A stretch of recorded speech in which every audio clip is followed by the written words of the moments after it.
Racing isn't easy, but experiencing it is. iRacing puts you in the driver's seat with the industry's leading sim racing game. Drive on laser scan replicas of the greatest racing circuits from around the world.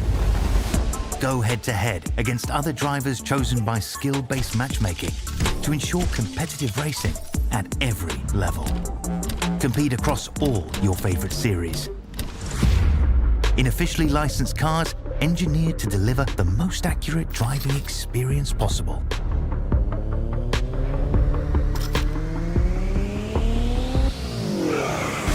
Join a race or host your own with players from across the globe. Race against the computer or in a league with friends. Feel the thrill behind the wheel. Visit iRacing.com.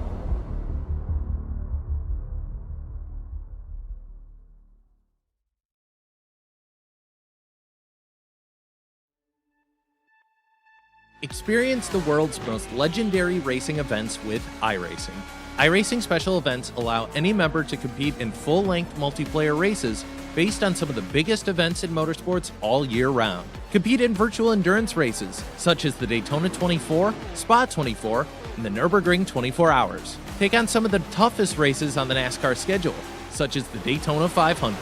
We have events from disciplines all across the racing world, from the Indianapolis 500 to the Chili Bowl, from the Bathurst 1000 to the Crandon Championship.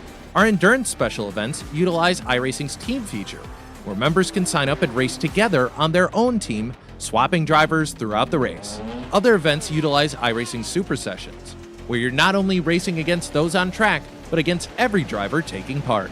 And as every race progresses, watch and feel the track change with progressive time of day, dynamic weather and rain, and dynamic track debris and surface changes. Take on your favorite discipline or try a brand new racing challenge with our biggest races of the year, the iRacing Special Events.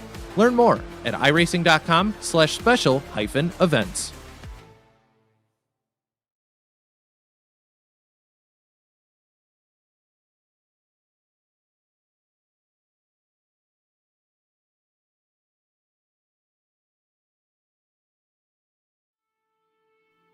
Welcome one, welcome all to SimSpeed TV this beautiful late April weekend. We are in virtual Georgia for round 3 of V8SCOPS for 2026 at Michelin Raceway Road, Atlanta.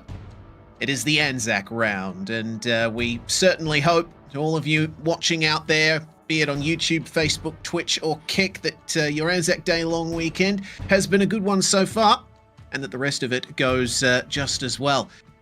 We are here for a couple of races full of action-packed action, I suppose you could say, in some of the hardest cars to drive on the iRacing service and some of the best sim racers in Australia competing for those top honours. Bringing it to you live on SimSpeed TV, it's myself, Reese Gardner, with David Haynes alongside me in the comms box. Jay Kennedy is behind the scenes, pressing the buttons, producing, bringing you these beautiful pictures of one of the most fantastic circuits on the North American continent. David, I've been looking forward to this round from the moment the calendar was announced. Always love it when V8s go to Road Atlanta. Yeah, we've got action-packed action, and that means there's 150 mil of action per 100 mil. It's deeply, deeply concentrated, and that always happens here. You've got the S's section, the big curves and the constant changes of direction there. Very challenging for these cars in high-speed corners and across elevation change, but we also have that super long back straight, long enough to make you want to land your plane on it, Whittington brothers. So much history around here for sports car racing, but also for V8SCOPS. Yes, indeed. We'll take a closer look at the track we're racing at today. Only one real layout change over the course of its existence, which was the addition of the chicane at turns 10A and 10B in the bottom left of your screen. This place was built in just 6 months. Opened in 1969 to great fanfare and quickly made a name for itself as one of the best natural terrain road courses in the United States, maybe even the world. It is, of course, famous for hosting the Petit Le Mans every year, the 10-hour conclusion of the WeatherTech IMSA Sports Car Championship. As you said, David, 10A and 10B Quite the overtaking opportunity. The S's are incredibly challenging, that plunge downhill into turn 5. But this is a track I've found where you need to use the curbs in order to be quick around here, and these cars love curbs, don't they? Yeah, so much so you've even got to be careful with track limits in a couple places here, particularly 10A and 10B where the curbs are a little bit flatter. At turn 5, you're sort of on the curb at turn in, on the curb at the apex, and a monstrous curb on the exit that they climb all over. Apex curb at turn 3, another place you can get a little bit too greedy cutting the apex. And sometimes it's not even greed, sometimes it's just a lack of perspective because you're climbing over the crest, turning into that corner before you can even really see it. Absolutely. Well, split 2 action is the first to come upon us. We'll check out our schedule for the moment, though. Round 3 of a 13-round championship. The next round's going to be in about 2-3 weeks' time on the 17th of May at Belle Isle, and that's going to conclude our initial run in the United States and Canada, staying in North America for round 5. Autodromo Hermanos Rodriguez in Mexico City before we head over to Phillip Island for round 6, then back to the United States again for Portland, Winton, Kota, and then the Endurance Cup, the Bend, Sandown, and Bathurst. And finally, rounding things off on the streets of Adelaide in mid-November, a fantastic sequence of circuits to challenge these drivers.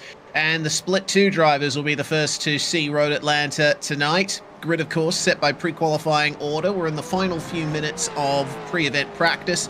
As the grid has already been set, it will be a 23-lap race with a 40% fuel tank restriction and 1 compulsory pit stop for fuel.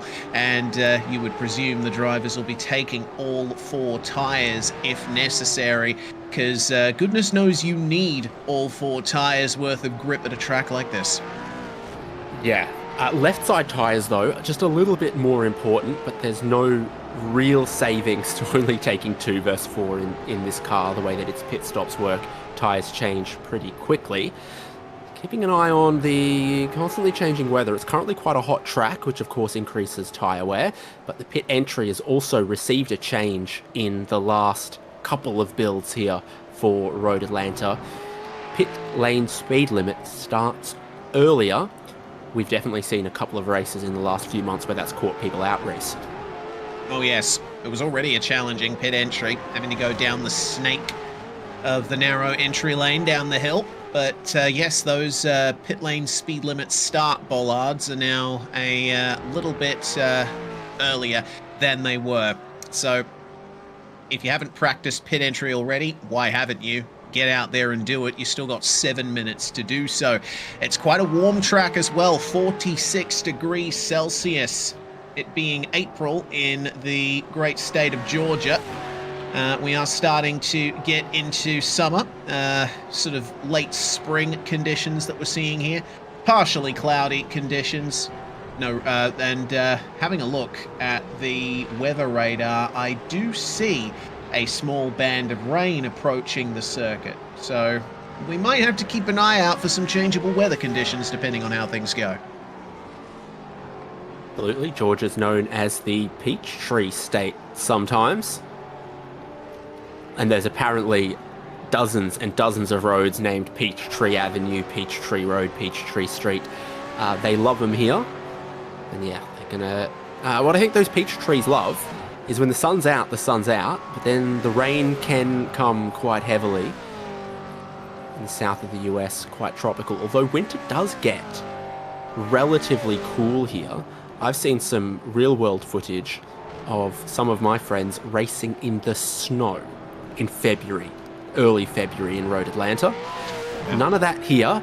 What you see on the weather radar will definitely be liquid precipitation. That it will. Millions of peaches. Peaches for whom? We'll have to find out at the end of this Split 2 race. The top 3 will get the golden ticket to transfer through to Split 1. Here are the practice times as they are at the moment. Cameron Jones on top with James Chastaneuf, 10th or so behind on lap time. We're keeping an eye on the 14th place man, William Morgan, for Pacific Esports Racing. And he's one of many drivers out on track at the moment. Time's looking very close in and around the top 5. It looks like Mark Poynton, Lachlan Pryke, Justin McLean, and Logan Barnett barely separated by anything. A tenth of a second covers the lot of them from 3rd down to 6th. So it's going to be quite competitive out there to start things off. William is demonstrating for us just how crucial it is to use the curves around this circuit. Mark Poynton going to be doing the same, but for the speed down the back straight. That hump that he's traveling over right there used to be a lot steeper, a lot sharper than it was. But I believe in 1998 or 99, Porsche 911 GT1 went airborne over that crest, and so it was flattened for the 2000 motor racing season. That is pretty much the only other big change to the track's layout. And look at this. Mark's going to demonstrate pit entry for us. Oh, yeah, those pit entry cones are a lot earlier than they were. But I suppose on the other side of the coin, David, it does mean that you're unlikely to clobber the wall on the way into pit lane, having to slow down much earlier. I do remember in past V8SCOPS seasons, we had a few drivers going a bit deep in pit entry there and clobbering those concrete barriers. Yeah, the other thing that it does, moving it up 50, 80 meters, whatever it may be, is it also then changes the pit delta. The pit delta grows by just a couple of seconds based off of that. You saw the pit lane speed limit was 72 kilometers an hour here. Things to keep in mind with limited fuel that's going to necessitate pit stops, but also changeable weather in the area. Yeah, the big question is how much of a time gap there is between this practice session and the race. Of course, for us in real time, it is going to be straight after, but there's usually a bit of a time skip in sim, with the race being slightly later today. Jay is checking that information for us now, because there's a chance we might not actually see the rain falling. It may have already come and gone by the time we switch over to the race session. So race session starts at 4 p.m. in sim. It is currently coming up to 3:30 in sim. So half an hour's worth of time. Yep, the rain will have come and gone by then. So I think we're pretty much guaranteed at least a lightly wet start to this race. So that brings into question, what tyres will the drivers be starting on? And if they go for those wet tyres, how long will they stay on them? It will be very interesting to see some rain potentially come down on the track just before the beginning of the race, when the air temperatures are high and there's quite a bit of wind around. This could be one of those situations where water on the road does clear very quickly. Sometimes a bit of rain comes down, it's cold, it's bleak, and the water just never seems to go anywhere.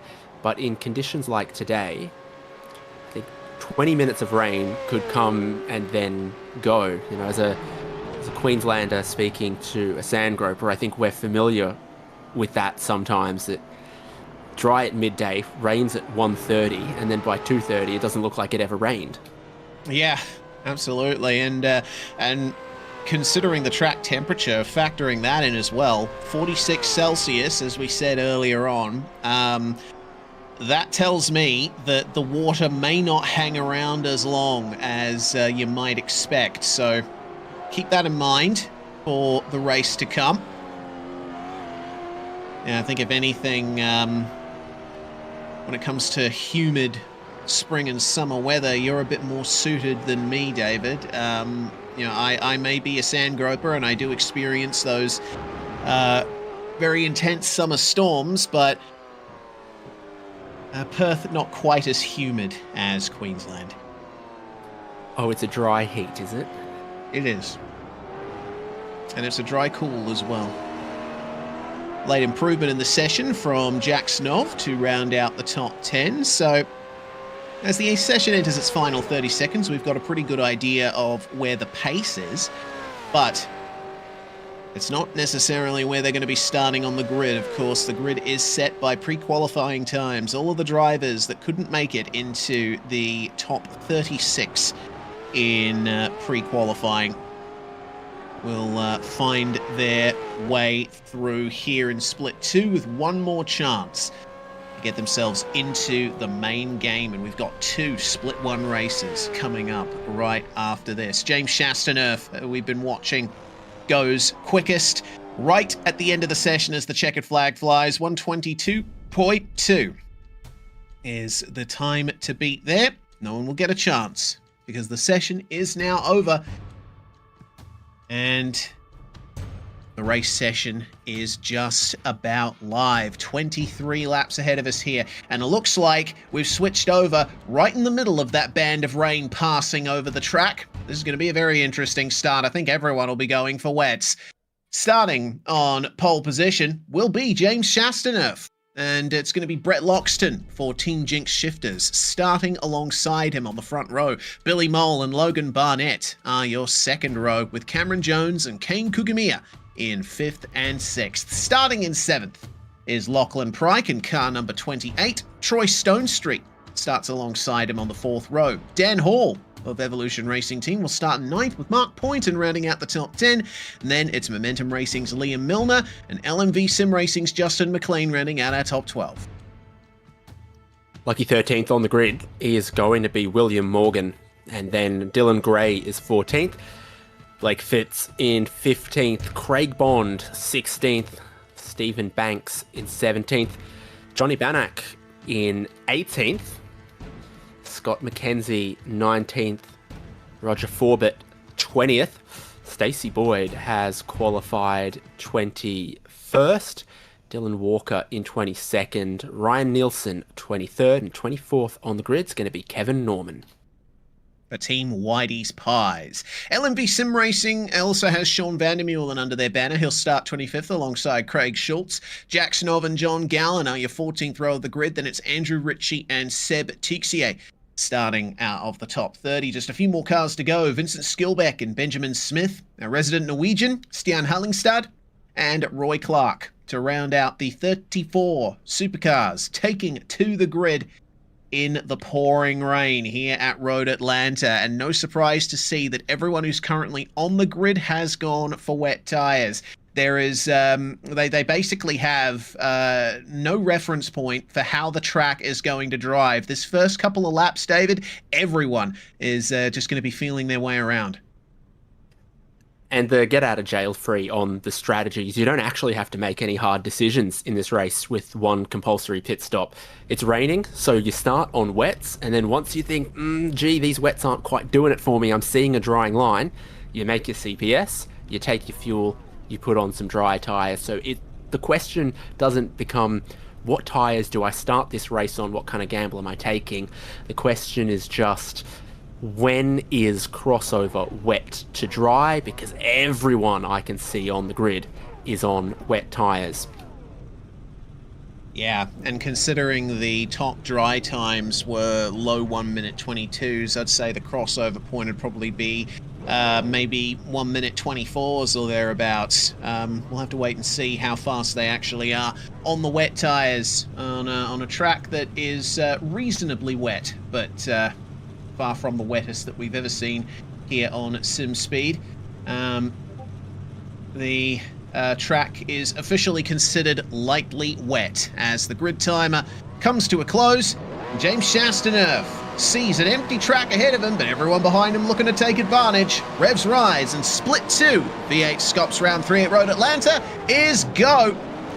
And that was a very good initial getaway from Chasty, but a bit of wheel spin in the second phase of the start means Billy Mole has got the momentum coming into turn 1. He's blocked by our pole sitter as they come into turn 1 for the first time. Side-by-side tap between Mole and Loxton. Big slide for Logan Barnett in P4. This is going to be quite the interesting run through the S's. First time they're really finding the traction here. Contact again. Billy Mole sent wide. Logan Barnett's going to try and go for it with him as they're 2x2 all the way through the rest of the field. Seeing Sean Vandermeulen drop spots. There's been a problem for car 451, but just about everyone else looks to have gotten away relatively cleanly. It looks like it's going to be on for second place. Once again, it's 3 wide. Logan Barnett on the right side. Loxton in the middle.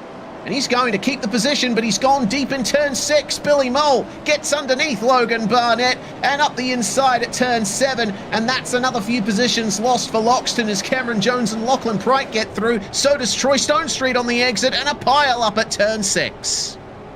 Well, the first car off the road was Van der Meulen, found the wall and continued. Seb Tixier got bitten by the curb at turn 5, and then that incident happening at turn 6. Well, 3 wide was happening for these podium spots. James Chastanoff, nice lead for him, but second through to 10th, chaos. Absolutely. Dylan Walker, Seb Tixier, Andrew Ritchie, all with problems. That was a big off there from, I think it might have been Cameron Jones. Well, Barnett cut turn 10 right there. Massive slowdown for him, just clearing it now. Cut it so much, he was in the lead of the race. Yeah, that's crazy. Yeah, I got confused between Barnett and Jones running the same livery there. Looks like Cameron's going to try and have a go at his teammate, but Barnett is considering Billy Mole up ahead. Meanwhile, contact at turn 1, and that's going to be Mark Poynton getting thrown off in the Frog Leap juiced car. Almost 3 wide on the way into turn 3. Quite difficult in the dry, let alone in the wet, but Poynton manages to keep it rolling. When the green flag dropped, when they took to the grid, the rain intensity was 13%. It's dropped now to 7%. It's easing and it's soon to stop, but it's taken all of the temperature out of the track. Not many puddles anywhere, but we're still a while away from a crossover with how much spray you can see coming off these cars. Here's what happened to Andrew Ritchie. This was down at turn 5. He got the narrow exit, and then it looked like something happening in front of him there. May have been Van der Meulen, but that is quite tough there for Ritchie. Sent straight into the concrete there, disconnecting the headlights electromechanically. It's very crowded on the back straight right now, but up the front there's moves to be made. Barnett goes deep again at 10A and 10B. That braking zone is not his friend. Looks like Kane Kugamiya is going to join him though. Well, you were talking about the old configuration before the chicane. Hopefully Logan Barnett is up to date on that. Twice he's been caught out in that braking zone. Dylan Gray with trouble at the very same location, and this may be a safety car. Looks like Dylan Gray might have blown his engine. I saw him do that in practice. I wouldn't be surprised if the same thing has happened there. And Dylan Gray, no, for a second I thought he'd escaped, but he has ultimately stayed there. Looked like some mild technical issues. It's going to be hard to see with all the spray, but there, right there, that's the engine blowing. Bit too much throttle on the downshifts, I'd gather. And he always tries to get over the hill to coast into pit lane, but I think just didn't have the momentum for it. But I get the idea, once he blew the engine, he kind of tried to skip through, but the hill was not his friend. Cameron Jones is all over the back of Billy Mole for second place. These guys have to remember that as long as they stay in the top 3, they will be able to race and split one a little later on. Cameron Jones obviously believes that he has the pace to go and chase after James Chastanoff, who's now ahead by nearly 1.5 seconds. But they need to be careful of Pryke, Barnett, and Kugamiya as well. Amazing that Kane Kugamiya has managed to stay in the top 6 despite his issues. Contact between Billy Mole and Cameron Jones on the way down to 10A, and that's a big wiggle from Lachlan Pryke behind.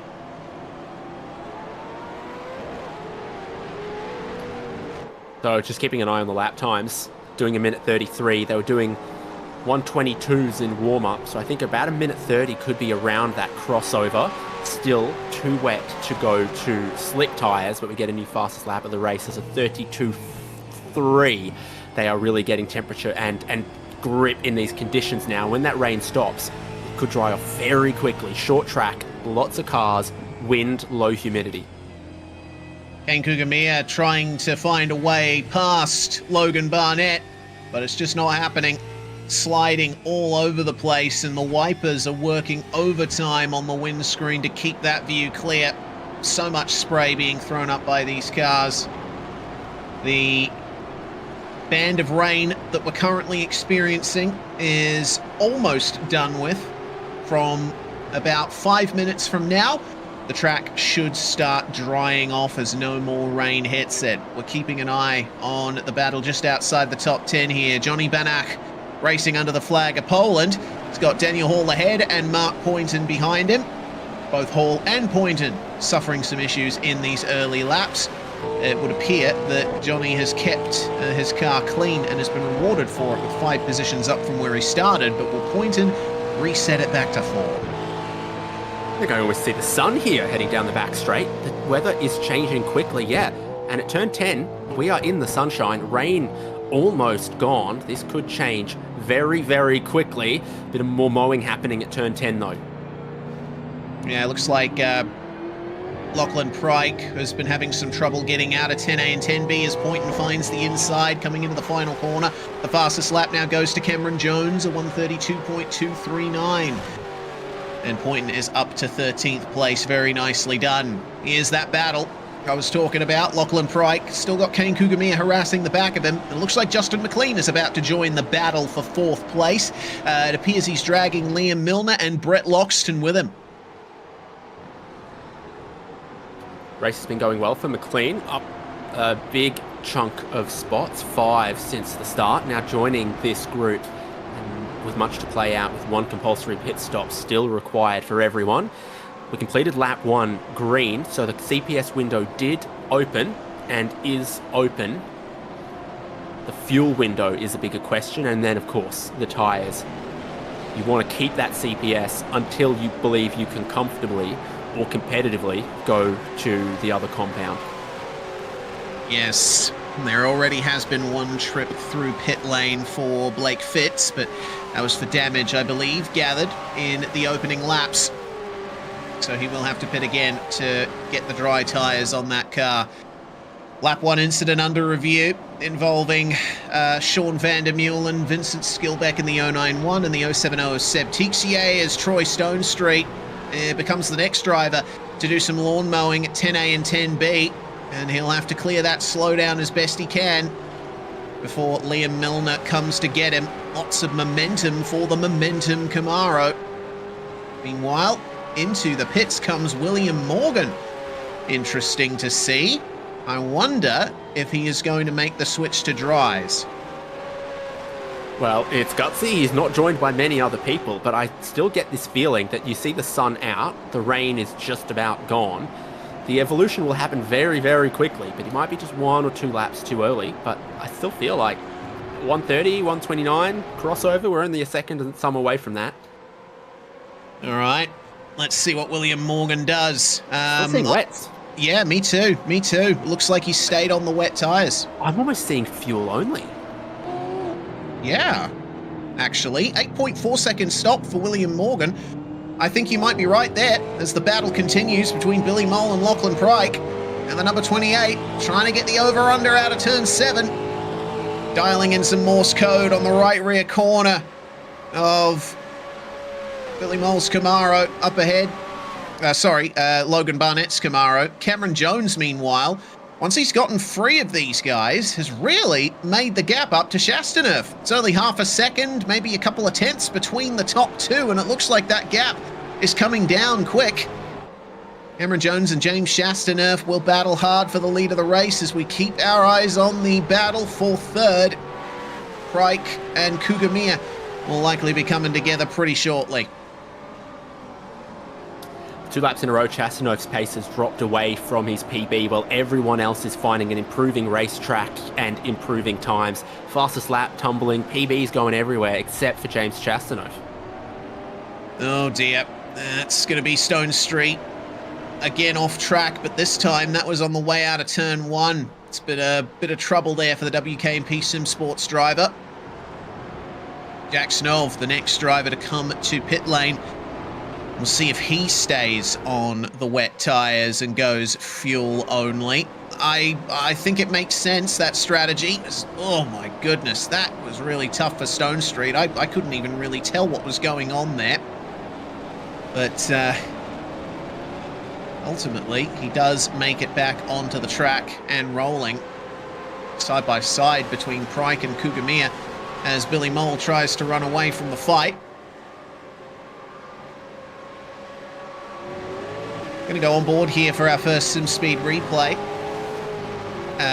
Well, our second SimSpeed replay, I should say. Liam Milner up behind Stonestreet. It was wide for Troy. He got onto the grass and he was trying to cover Liam Milner, but Milner went, no, I saw the inside line, I'm going for it. And there was contact between them. What do you make of that, David?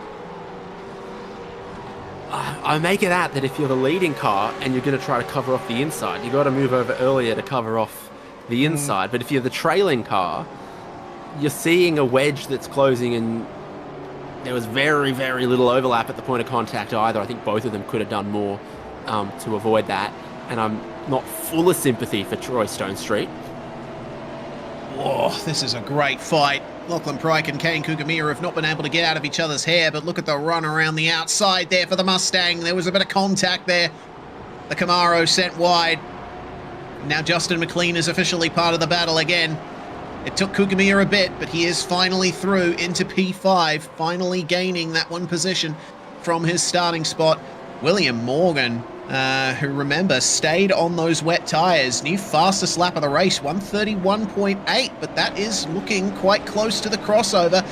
We have seen one driver go for dry tyres, and that is Vincent Skilbeck. Car 091 is going to be the litmus test. Well, it's so gutsy, but the rain has stopped. The air temperature is still high. The wind is still high, and there's still over 30 cars circulating. So I'm seeing a lot of spray in key places. I'm not seeing a dry line yet, but the numbers say that that's something that should appear soon. On board with Seb Tixier Racing in VR. Frenchman by way of Singapore, and has quite a lot of experience in these cars. Currently down in 25th spot, but 5 spots up from where he started. The rain has smiled upon Seb from time to time. Just saw the fastest lap of the race go to Cameron Jones, 131.7, so the pace up the front is certainly there. And the race lead is indeed getting spicy. We'll keep our eyes on the midfield battles for the moment, and then up to the lead as Cameron Jones chases down James Chastaneuf here. 0.2 of a second faster than the Banter Alliance 427 on the previous lap. Chastity also found a bit of speed though, because he's just laid down his personal best in his first lap in the 131s. He had a low 33 on one of the laps that Cameron Jones really caught him. Now he's feeling a lot of pressure, but he has found a little bit more speed. I can provide you a small update on Vincent Skilbeck as the move is on between Chastaneuf and Jones. It's covered nicely by Shasty. The dry tyre test has not gone well for Vincent Skilbeck. He's just come into the pits and the front end of his car is missing. So that, I think, is a good summary of how the conditions are at the moment. And no surprise to see that it's definitely still wet tyre conditions for the moment. Chastity holds on to the lead. Jones and Barnett, the teammates, chasing him down. And Billy Mole, though he was a little bit squirrely in the early stages of the race, is still with them to try and get it done for the podium. Let's see what kind of run Chastaneuf can get as we keep an eye out here for Vincent Skilbeck. What exactly happened to him? Gets on the brakes for 10A and 10B, but yep, that's what happens when you get slick tyres on a wet track and you have a lockup. There is nothing you can do to arrest the slide. A couple more drivers coming into the lane. Bonds, Banach, Ben Smith. Keeping an eye on what kind of tyres they're going to go to. I could see you taking wets all the way to the end of this. Yeah. But I still feel like there's going to be a crossover at some point. The question is, does the crossover happen after they run out of starting fuel? Can you go deep enough in this race on that starting fuel without a safety car to reach the tyre crossover point? Well, all things considered, fuel usage is a little bit lower in the wet, no? Because you have to be a little bit more careful with your power application. It is, but not by as much as you'd think. That's always the thing that gets me, is it is lower fuel consumption in the wet, but not by as much as you would think, for a couple of reasons, including the extra rolling resistance of the wet tyres is a little overdone. Yeah, so basically you shouldn't expect to go any more than an extra lap How about an extra position for Cameron Jones up the inside at turn 1 and to the lead in style. Lachlan Pryke behind them, setting the new fastest lap of the race. The pace is coming down, as that's a little deep in turn 3 there for Jones. The lead is not entirely safe. Now Chastaneuf is in the RSW Graphics teammate sandwich with Billy Mole and Ken Kugamiya making tracks. They are steaming up to the back of this podium fight. Starting to see some dry bits through the S's there where it's pretty much one line. So in the one line places around here, there's almost a bit of drying happening. Everywhere else though, they fan out. No one part of the racetrack dries out quickly enough. This is going well for Jones. Chastaneuf creating a bit of a cork in the bottle. Look how much this top 6 have all come together. Kugamiya, Mole and Pryke. Yeah, looks like Kugamiya tried to pull the move on Mole at turn 7.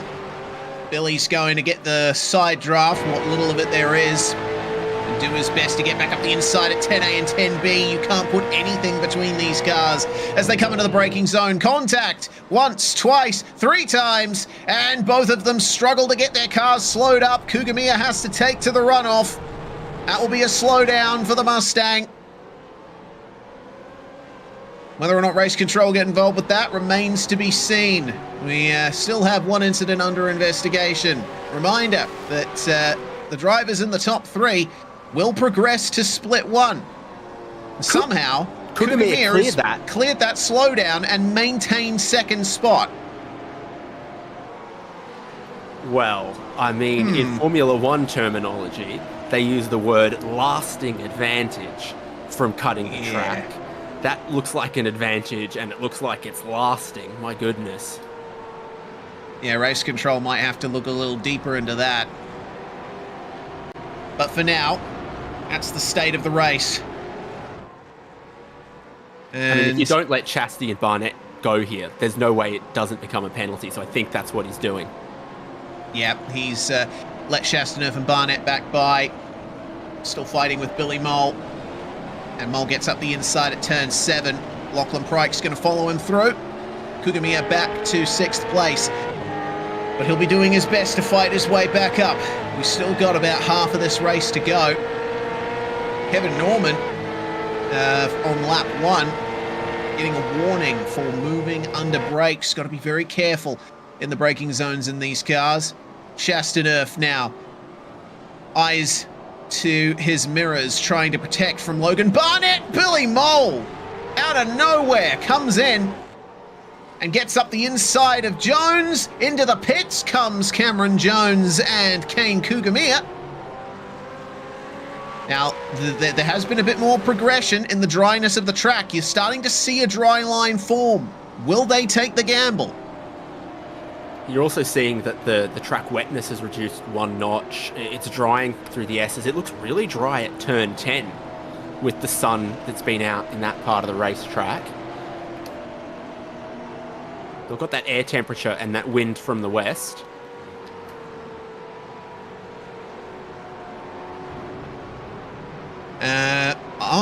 It looks like Barnett and Kugamiya have stayed on the wets. It's fuel-only stops for the both of them. 9.1 seconds for Barnett, 8.7 for Kugamiya. They come out solidly in the midfield, 17th and 18th positions, just ahead of the lapped and damaged Vincent Skilbeck. So now Lachlan Pryke, yeah, there it is. It's looking substantial. At 3 and 4, it's a lot. Some of these drivers are almost looking for wet bits of the racetrack down the back straight. If you could go another 5 laps and then get to slicks, that'd be great. But again, the question is, can you go another 5 laps? Because the alternative strategy of just taking 7 seconds of fuel, oh, that's not how you do that. Yeah, that's going to be Justin McLean taking the tour through the 10B runoff area. Slow on the way out. Is he going to come into the pits now? It looks like he will. A sensible decision, I think, in the midst of all the goings on here.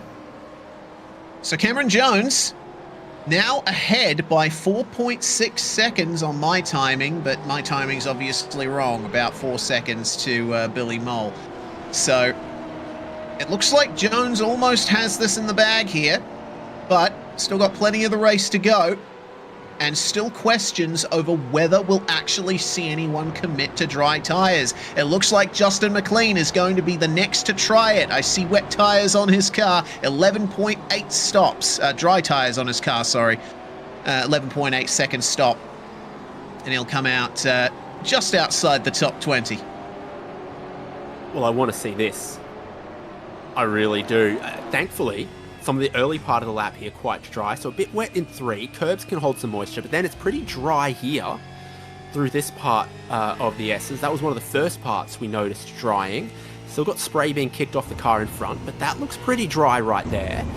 Curb on the exit of 5. Oh, it looks really dry at the apex of 5. The curb still I'd stay away from, particularly on the outlap here. This doesn't look insane. It's just not looking quick just yet. But it looks like you can hold on to it through most of the track, and that's what matters at the moment. And that's exactly what Justin McLean is doing. He seems to be keeping pace with Stian Hallingstad just ahead of him. Pryke and Milner come into the pits next. And they will have seen that McLean has gone to dry tyres. They can either go with him on that, or they can stick to the wets like we've seen most drivers doing so far. Don't go chasing waterfalls. No, certainly not. The waterfall will very quickly stop falling. We'll have to wait another lap to see what Justin McLean's pace is really like here. I think just what's important is that it doesn't look lethal, and we know the track is going to keep going in a slick tyre direction, and it's evolved, quickly. Every 5 minutes it looks totally different than previous. So don't mind that at all from McLean, but not many other people have followed him. Looks like Milner's stayed with the wets. Yeah.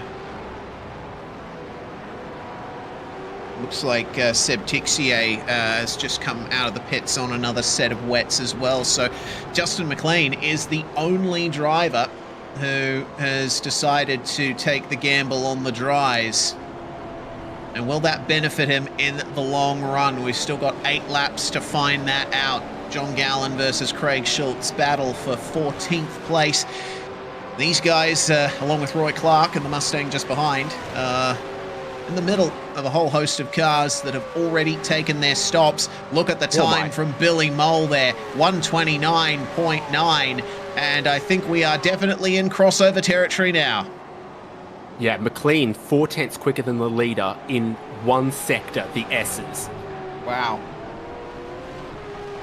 And look at this. He is steadily marching his way forward, makes his way past Sean Vandermeulen and Blake Fitz at 10A and 10B. Vandermeulen with a slight bit of trouble making his way out of the corners. Here's the first proper lap time for McLean on the dries. And it is a 132.4. Obviously had to pass a couple of cars on the way. So potentially the track is still good enough for wet tyres, but still a few laps away from those dries really coming into their own.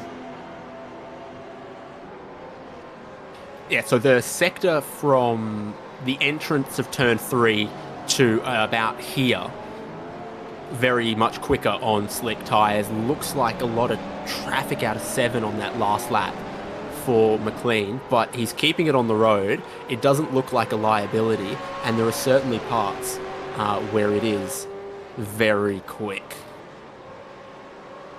That was a nice pass we just saw as well from Dylan Walker. Makes his way past Roger Forbett. 129.6 is now the fastest lap of the race. Cameron Jones set a 129.60, but got an off track somewhere around the way, probably at turn 3. And so officially, fastest lap goes to Brett Loxton. The wet tyres looking mighty quick at this stage. Justin McLean's about to come across the line again. We'll see if he's made any improvements on his lap times. 128.9 for Liam Milner, who's on those fresh wets. And McLean setting a 131.1. Yeah, I think it's a bit too early to go for the dries at this point as Cougarmere and Gallen fight. And Barnett, sorry. headlights and rain lights just went off as these cars were going into turn 3 there, I noticed. Oh, yeah. And that's usually a sign that the simulation officially considers the track dry. Or drying. Problem for William Morgan. It looks like he's just towed back to pit lane. He's been sent to the pits due to connection issues, from what I can see. And unfortunately has been disconnected. Stian Hallingstad with the first penalty of the day for contact with Andrew Ritchie on lap 1. Billy Mole brings the fastest lap down to a 128.7. The wets are still in their prime. But it also shows how quickly the track is moving, but we don't have too many laps left in this thing as well. Still got to get a pit stop out of our top 10. Highest running car with a pit stop to their name is this driver, Logan Barnett. So now he's trying to get past some cars, a bit of traffic, some drivers that haven't stopped, and Kugamiya's following him through, or trying to. That's the game. Yes. Oh, a little crossed up over the turn 1 exit curb. Roger Forbett in the green and white Mustang sees the silver Mustang of Kane Kugamiya pass him at turn 3. Forbett still owes us a pit stop, but he's doing a good job of keeping the car clean thus far. In races like this, that is the prime directive. Keep the car clean and get to the end. At the moment, Roy Clark, most positions gained, but he still owes us a pit stop. Once the pit cycle is fully complete, then we'll really see who is the best of these guys. Billy Mole has found his way past James Chastaneuf, meanwhile, for P2, and it looks like they're both going for pit lane right now. Cameron Jones has just come in ahead of them as well. So we're going to be seeing most, if not all, of our leaders make their way out. Looks like Loxton is eager to stretch out those wet tyres a couple of laps more. 4 sectors, 4 timing sectors on the lap, and every single purple sector belongs to a driver on dry tyres. Sector 1, it's Mackenzie on dry tyres. Sector 2, it's McLean on dry tyres. I saw Vandermeulen with sectors 3 and 4. This is a all sectors dry racetrack. So, is this going to be to Justin McLean's benefit? He's been actually bringing the lap times down quite a bit. 127.7 for McLean, 126.0 on this lap. Chastaneuf, Mole, Poynton, Nielsen all in the pit lane. They have all gone for dry tyres. Cameron Jones is on the dries as well. So, turns out Justin McLean was correct with a 26.0, but potentially went onto those dry tyres a couple of laps too early. Yeah, so you've got drivers on the second lap of their slicks going quick now, whereas it took McLean 3 or 4 to build the confidence, build the tyre temperature, etc. Cameron Jones has gone to slicks. So is James Chastaneuf and Billy Mole here. And the challenge for Billy now is if he wants to find his way past Chasty, he'll have to get onto the wetter part of the racetrack in order to do it, or force Chasty onto the wetter part of the racetrack. See the dry line, it's very clear to see now.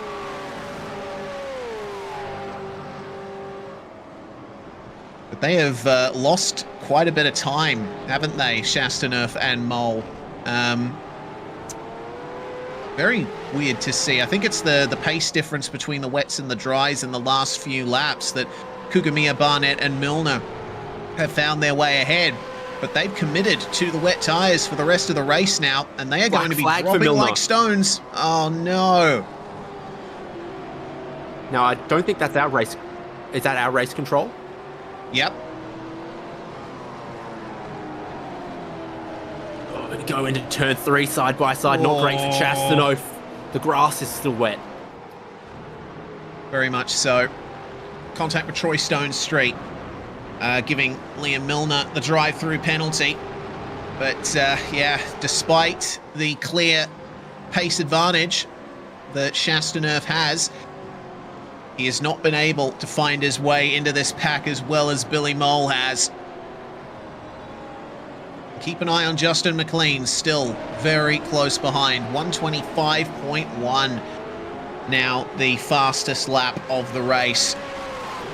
And it looks like, considering most of the drivers on screen here are still on the wets, we'll be seeing a few more positions come McLean's way. See the rolling resistance difference here as Billy Mole makes his way to the front of the pack and leads almost a V formation into 10A and 10B. Nice exit. Kugamiya gave him the dry line, which is exactly what Billy Mole wanted, and now he's gone ahead and through. Wow. Liam Milner comes in for his drive-through penalty as James Chastaneuf makes his way past Logan Barnett. What a slide it was from Barnett coming out to turn 11. Really pushing it still on those wet tyres. Unofficially, Dylan Walker has gone faster, but now Justin McLean bringing the lap time down, unofficially, of course, with an off-track, a 124.5. Incredible pace that we're seeing from Justin at the moment. Chastaneuf only able to set 127s or so as he's been trying to work his way past these wet tyre runners. Kugamiya's his next target. Just behind them, very wide for Logan Barnett. He's gone into the grass and Justin McLean is through on him. He's almost onto the back of Chastaneuf and Kugamiya now. Yeah, full head of steam for McLean here. And we are looking at the battle for third position, the final transfer spot into split one as well. That's where they want to be, and Chastaneuf gets his nose ahead of Kugamiya, who again lets the slick tyre driver have the dry line. Yeah, I get the feeling that Kane has made his bed and is happy to sleep in it now. He made the decision, he committed to it, and there's really not much he can do to arrest the momentum of the dry tyre runners now, apart from maybe make life difficult for Justin McLean through the final corner to start lap number 22. 2 laps to go, and it's Cameron Jones ahead by about 8 seconds or so as McLean moves his way through to 4th. There's a lot of time between our top 3 now. But can Justin McLean catch up to James Chastaneuf and steal that final podium, that final golden ticket position from our pole sitter? Well, it's been such a good race from Cameron Jones as he lays down another fastest lap of the race, because he looked like the best driver on the wet tyres. He's made the perfect timed pit stop to the correct set of tyres, the slicks in these conditions, and now obviously with the fastest lap of the race in these conditions, you have to say it's the complete package to be fastest on both tyres and time the transfer. Well done. Whoa! That's not ideal for Blake Fitz. Dylan Walker rejoining the track ahead of him, but sideways. And when you've got the car loaded up on the way out of turn 1, it's very difficult to alter your line if something happens ahead of you. Have a look at that from Cameron Jones, new fastest lap of the race, a 123.2. Incredible pace from the front. James Chastaneuf and Billy Mole able to get within a second of that, but clearly, as the final lap begins, Cameron Jones has just about got this one in the bag. Needs to keep it on the straight and narrow, drive those train tracks, the dry line here. The track is plenty dry in many places, but it could still catch you out. It's almost a completely dry racetrack, because they were doing 22.2s in warm-up, and they're now doing 22.9s in the race here. Yeah, Ryan Nielsen just setting that 122. So the run onto the back stretch for the final time here in Split 2. Cameron Jones, starting out of P5, had pace from the get-go and timed the change to the dry tyres perfectly, as loads of drivers went a little bit early, bit trigger-happy on the pit stop. Sometimes waiting is the best thing you can do, and that's what's granted Cameron Jones this victory. He will get the first of our golden tickets into Split 1 later on tonight. Checkered flag flies for Cameron Jones. And then we have to wait and wait and wait for Billy Mole to come across the line. To take second place, James Chastaneuf, just a few seconds behind him, grabs third. Still not a bad run from our pole sitter, Justin McLean, up 8 positions. A prescient change to the dry tyres for Justin. But as we've seen, it was a bit too early. It's still on here between Ryan Nielsen and Daniel Hall. Sorry, this is Craig Bond and Liam Milner, my apologies. Fighting over P14. Oh, that was a bit of a drag race to the line, but Milner just got it by 500ths. Milner having served his drive-through penalty as well. So yeah, late on in that race, a couple of other examples, not just inside of the podium positions, but of drivers on slick tyres really trying to carve their way through the field versus some wet tyre drivers. Oof. That's not carving, that's sledgehammer. Yeah, that was Kevin Norman on Johnny Bannock, who has actually gotten himself a drive-through penalty for contact with the for contact with someone. Let me just double check that. Yeah, for contact with car 317. That was Craig Bond, who ended up finishing a few positions ahead of him in the end. Well, Jack Snov, the last car to cross the line here, and he'll end his race in pit lane. Decided it was best to oh yeah, he didn't decide.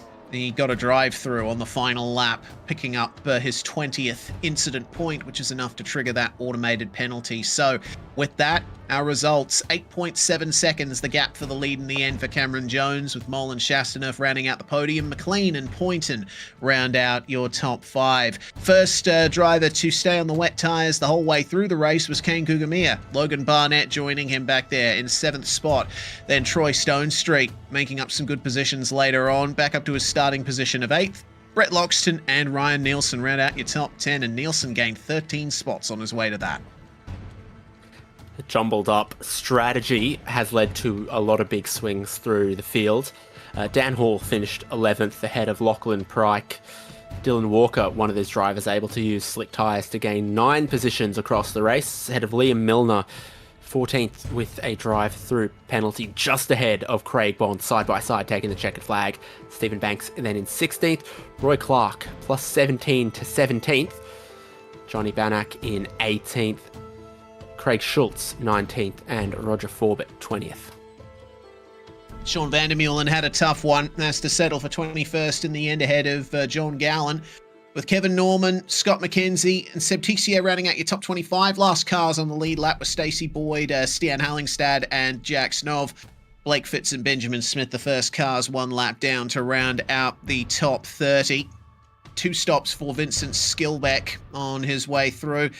Picked up some damage. He tried slick tyres very early, and I don't know if it was intentional. He really slithered around the place. Andrew Ritchie, 2 laps down, and then William Morgan and Dylan Gray ending up retiring from the race. So we didn't end up getting a safety car for Dylan Gray's issues at 10A and 10B. Well, that is the first portion of the night done, but we still have plenty left to come. That was just Split 2. We are going to be going live for Split 1 action very shortly here on SimSpeed TV. Stay with us. V8SCOPS 2026 Round 3, still with plenty to come.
Racing isn't easy, but experiencing it is.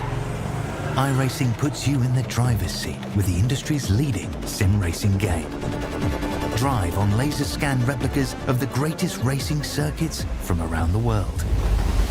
Go head to head against other drivers chosen by skill-based matchmaking to ensure competitive racing at every level.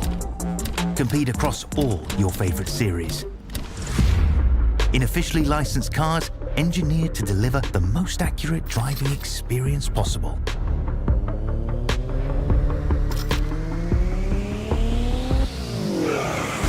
Join a race or host your own with players from across the globe. Race against the computer or in a league with friends. Feel the thrill behind the wheel. Visit iRacing.com.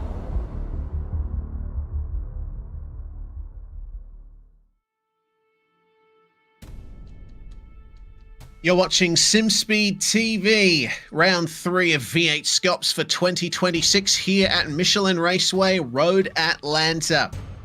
Already had a rain-affected Split 2 competition that turned into some very exciting action indeed. And we have more to come here now in Split 1. The Anzac round.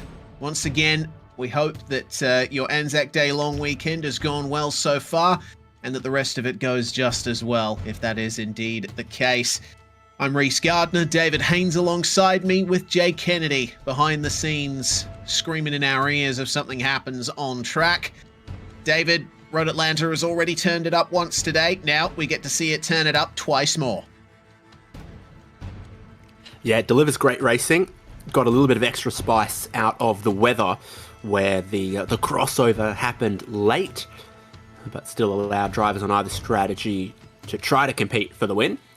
But for Split 1, we are going to head towards qualifying, which is going to be the split groups again. Always very interesting, particularly if there is some weather around, to see qualifying split into 2 groups. Then 2 races. Race 1, 19 laps with the top 10 inverted from qualifying. Then our qualifying sets a pure grid for the longer race 2 with 1 compulsory pit stop. Indeed. And races 1 and 2 are going to be taking place in separate servers. Race 1 in the same server as qualifying, then we'll be hopping servers for race number 2. Speaking of races, this is the winning record for Road Atlanta since it was first used in V8SCOPS in 2015. Madison Down took the win for Road Atlanta the first time it was on the calendar, but wasn't able to do it since. It's dominated in recent years by Cooper Webster, Brody Kostecki, James Scott, Josh Anderson, the most recent winner.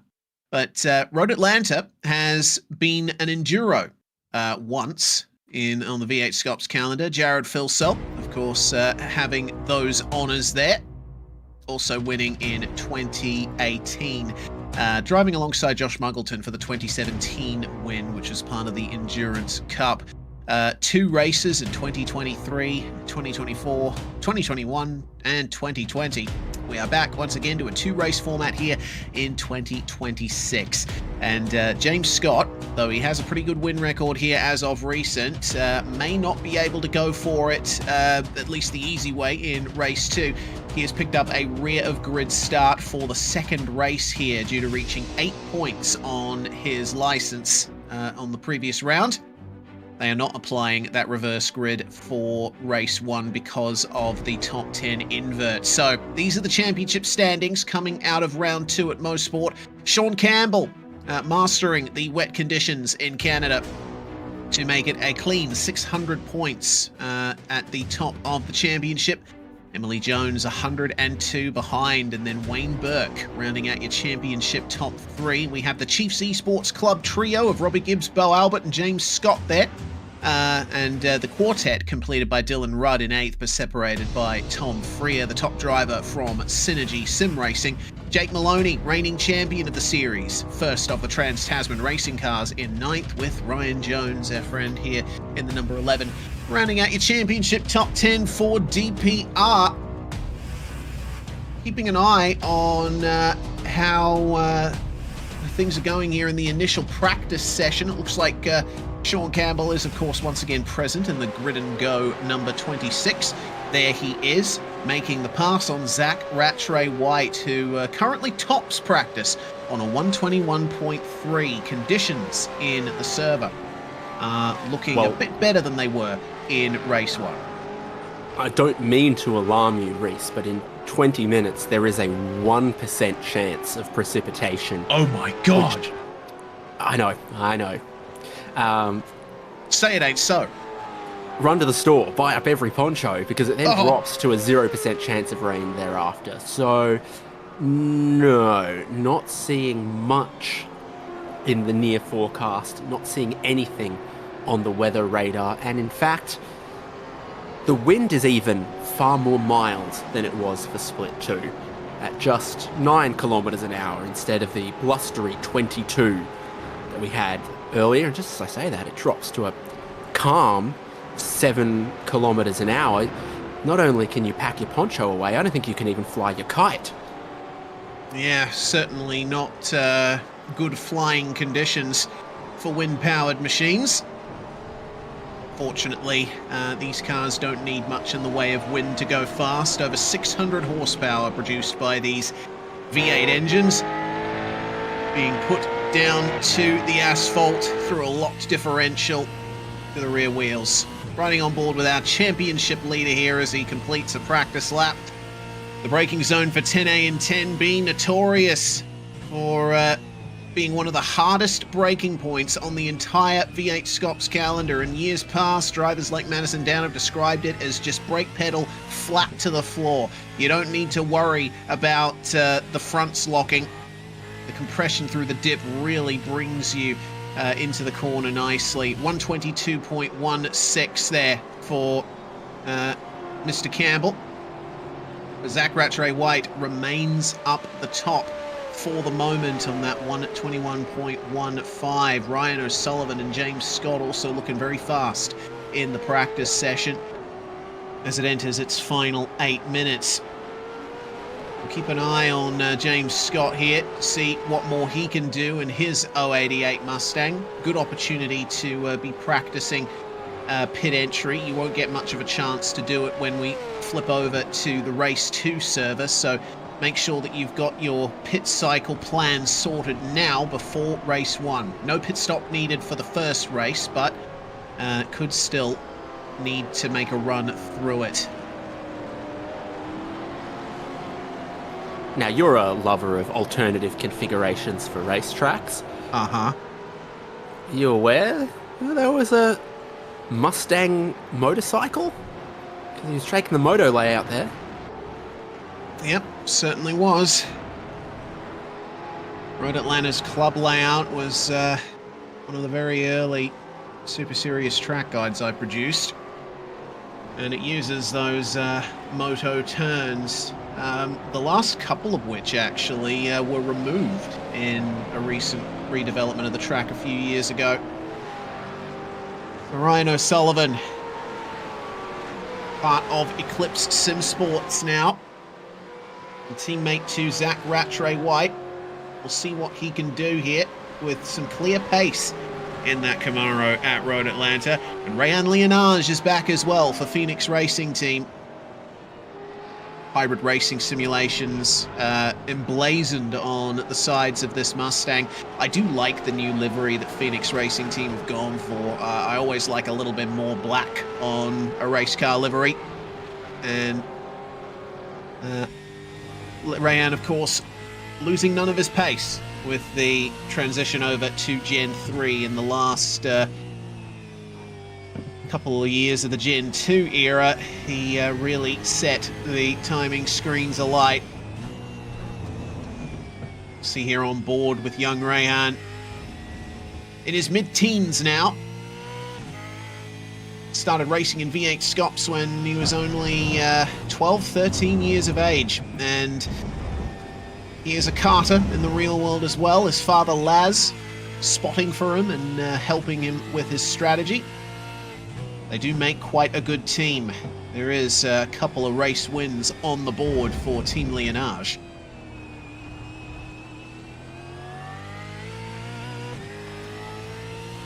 The 1% chance of rain has dropped to 0.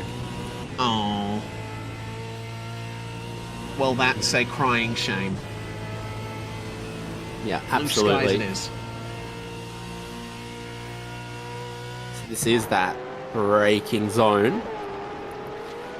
The car will let you cut a lot of the curb in the left-hander at 10A, but the race control won't let you. So that's one of the places you can pick up incident points very easily when you're trying to push the limit at this track. One of the reasons we saw a lot of quick lap times that didn't count, quote unquote, in the split 2 race as well. And of course means that that's something to look out for in qualifying as well, where your laps need to be valid, need to be within track limits. Yes. Interesting confluence of the off-track system and the fact that Road Atlanta has a layout that requires you to use those curbs as much as possible, particularly through the S's section. I think 10A and 10B, of course, as you mentioned, one of the most, or one of the easiest places to pick up an off-track here. Campbell is going to demonstrate it. This time he keeps it within the track limits there. But also up at turn 3, very top of the hill, the highest point of this hilly, rolling racetrack. Big curb on the inside at the 3rd corner, and you need to use all of it, but it's all too easy to turn in early and get the off-track. It's a blind entry up the top there. Brenton Hobson for Synergy Sim Racing joining us on the Zoom feed today. And Hobbo has been a long-time V8SCOPS competitor. He's worn many a livery over the years, but still running that number 88. And we'll see if he can live up to his Mr. 6th place moniker tonight. 2.5 minutes left in the session. Currently sitting P15 in the practice times. Only needs about half a tenth or so to advance further. Also with us on Zoom tonight is Sam Blacklock. Car 215 has been mighty quick in the past in V8SCOPS. Blacklock is still looking for a result that really fits his pace this season. Let's see if Road Atlanta is where he'll really get it done. How's the tyre warming on the back straight? Not just from Sam Blacklock then, but many other drivers we've seen really tossing the car one side to the other to try to build up tyre temperature before beginning a flying lap. The shorter the lap, the harder it is to build the tyre temperature into your very, very first flying lap. And this is one of the shorter tracks that we're going to go to in the season. Yeah, 4 kilometers long is Road Atlanta. Over 12 turns, but with quite high average speed. Angus Lawford and William Brown also joining us here on Zoom. And I think it'll put any doubt to bed whether or not the William Brown we see racing here in V8SCOPS is the same William Brown that competes in V8 Supercars in the real world. They are indeed different people. And finally, Blake Warboys for WK&P Sim Sports. Doing a bit of a test getaway from his pit box there. Bit less facial hair than I've seen on him in the past, but maybe that'll help his aerodynamics down the straights. And of course, we did see for a few seconds before Kurt Stenberg when he had his off through the S's. At Trans-Tasman Racing's number 47, the most experienced driver in the field. Looking to make, I don't know how many starts he's racked up now. Jay's the one who usually keeps count of that stuff. And apparently Jay was just looking that up for me in the background, so we'll get confirmation on which V8SCOPS race start this is for Stenny, Perth boy like myself, and is one of the most committed competitors you will ever see in this series. end of practice, and we're getting ready for the 35-minute qualifying session up ahead of us. Going to be 2 sub-sessions, David, with 15 minutes each for the 2 halves of the field. Yeah, and those are split based on pre-qualifying times. So, the fastest drivers from pre-qualifying will go out later. The other drivers go out first.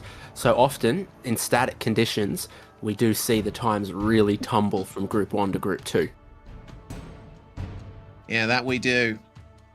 We have seen some occasions where weather conditions have affected the split qualifying. Mosport was a particularly interesting case of that last round. But we shouldn't see anything too drastic here in the qualifying session. Those are your practice results. Only about 100th in it between Zach Rattray-White and Bo Albert at the very front of the field. I do believe as well, and very well timed on the shot here, Jay, I believe that's Andre Heimgartner that is racing with us today as well, under the Trans-Tasman Racing banner. A couple of tech issues there for Andre, but it'll be very interesting to see what he can do in the midst of this field. Wasn't able to get it into the top 20 in practice. 121.7s in a field like this, certainly nothing to sneeze at. Let's see how qualifying goes for Mr. Heimgartner, if he can indeed keep his car in the physical space we inhabit. Believe that the physical space he inhabits means he might be your next door neighbour. Potentially. I indeed am in Perth, as is Kurt Stenberg, Andre Heimgartner, Garth Tander from Perth as well. And some dude named Ricardo. Heard he breaks pretty late.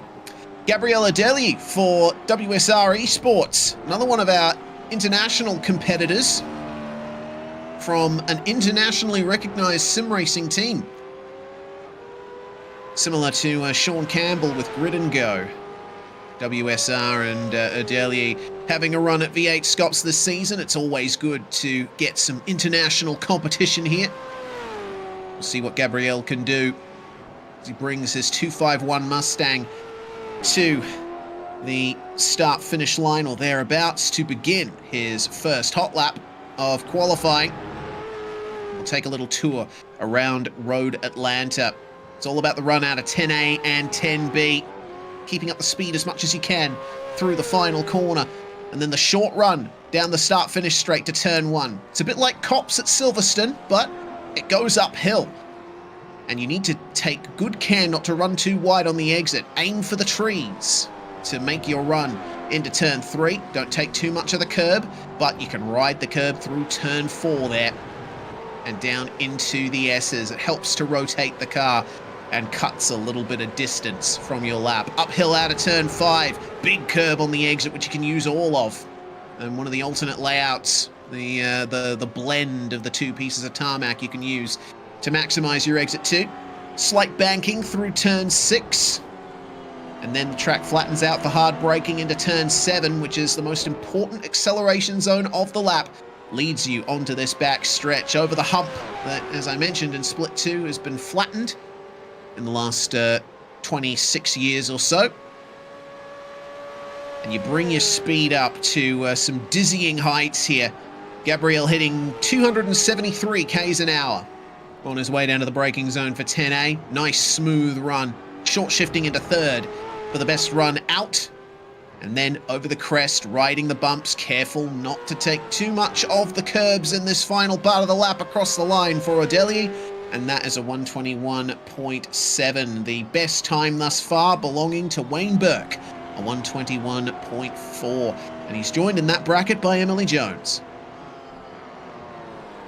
Yes, Blake Warboys either abandoned a lap or had it not count. Jaden Green likewise out on track, but with no time to his name. Everyone else has logged one, like you said. Wayne Burke up top from Emily Jones, and then Sam Blacklock. Warboys is preparing, but for almost everyone else, it's out lap, flying lap, in lap. These tyres are one and done as far as qualifying pace is concerned. Yeah, so track temperature has really shot up to the levels that we saw in Split 2, actually. It's up to 47 Celsius now, but with no rain on the horizon. Yeah, it's going to be a warm and toasty ride for the 4 tires on each of these cars. 30 minutes remaining in the session, and so that's going to be 10 minutes on the timer for this first group in qualifying. We're seeing the majority of them in pit lane at the moment. But Blake Warboys committing to the end of the lap here. What is this going to bring us? It looks like it might be the start of another hot lap. Yeah, it sure looked like he was prepping on the back straight, but then this doesn't look full attack through the first sector here. Maybe it is. So we're looking for 12.3 through the first mini sector. It was 12.4. But look at the traffic that he's got. He needs so many of these drivers to move out of his way. I'd be flashing the headlights about now and about now again. One of them gets out of the way.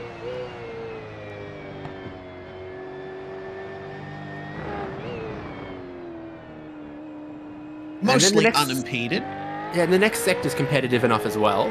Everyone should be able to get out of the way, but this is where you see them weaving one side of the racetrack to the other, and that might confuse Blake Warboys. It might confuse the drivers. They seem to be pushing pretty hard to build temperature in this final sector, though. Oh no, don't like the look of this. Oh dear. Oh, okay. We're good so far, it's okay. Yep. This is the downside of being off sequence on your laps in a qualifying session. You'll be coming up on traffic when you're trying to go fast, and it could be an unwanted distraction. Warboys sets a 121.5. That's good enough for third. Stu's on the other foot now. He's got to spend this lap getting out of the way of 10 other cars as they all begin flying laps, trying to improve on the first times that they laid down. So Burke looking for an improvement, not finding it through turn 1. Emily Jones improving through turn 1. Sam Blacklock improving through turn 1. Emily Jones will come to the end of the first complete sector shortly. We'll see if it's still improving, and it is for the 0.98. So this is going even quicker, tracking to take that provisional pole away, bar what everyone else does. This could be a very good lap for Emily Jones, and she's got slipstream as well from her teammate Kurt Stenberg on the back stretch. So looks like the second sector should be good too. Chastaneuf, our third place in Split 2, just up ahead of the 2 TTR drivers. 27.1 in Sector 2, looking good for Emily. Let's see what her exit is like from 10B, maybe a little wiggle. Snap of oversteer on the way up the hill, and she's going to abandon the lap. Yeah, it needed a big correction, I think. So Emily Jones, I'm sure, saw more data than I did about how that lap was going. Veld has stayed on one, and it's been quite competitive. Looks like Paul Young may have improved as well. Jaden Green will not. Saw William Sapstead get his first lap time in just a few moments ago. Good enough for 6th overall. Nice run from the number 81. Now drivers are preparing for their final salvo of laps here. Looks like Russell Pepperell's going to be the next TTR driver to find his way into the pits.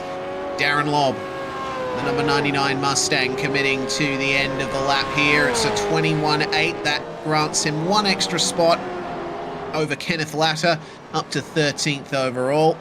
And here's William Sapstead, who, as I mentioned, just completed that first real competitive lap time. I would expect him to pull into the pits right here, and that he does. So the track falls silent for a few moments, but many drivers have already decided to go back out. I see Kurt Stenberg, Andre Heimgartner, and Blake Warboys, as well as Emily Jones, on outlaps at the moment. Yes. William Brown on a flying one, but it's not improving, so I reckon he's probably going to call time on that. And then it is Jones and Warboys that are some of the first cars we're going to see come around to start new flying laps. All of the drivers in this bunch behind Emily Jones. Yeah, it looks like the TTR cars are going to be getting the full benefit of the slipstream here. Is that See what they can do. Emily and Stenberg's order inverted compared to last time? It is. Now Emily Jones is the leading car. I wonder if that little bit of extra clear air she's going to have ahead of her now that Lobb's come into the pits from just up ahead might benefit her. Of course, it was a big downforce cut from Gen 2 to Gen 3, and these cars are able to follow each other a little more closely than the previous generation of supercars was, but they are still sensitive at the speeds that they reach, so I would think that Emily will be a slightly better placed than Stenny here for a better run. 5-minute warning for Group 1. Stenberg is in full focus mode here, his unique driving position on display once again. Big slide for him as they make their way around some traffic. Warboys fourth in this train is going the fastest of all of them. Purple through the first sector. Might have got inhibited, whatever the word is, a little bit at turn 7. Now he's in the slipstream though, so maybe it comes back to him. Let's see what they can do. Limby bash. Multiple cars on the limiter at the end in the slipstream.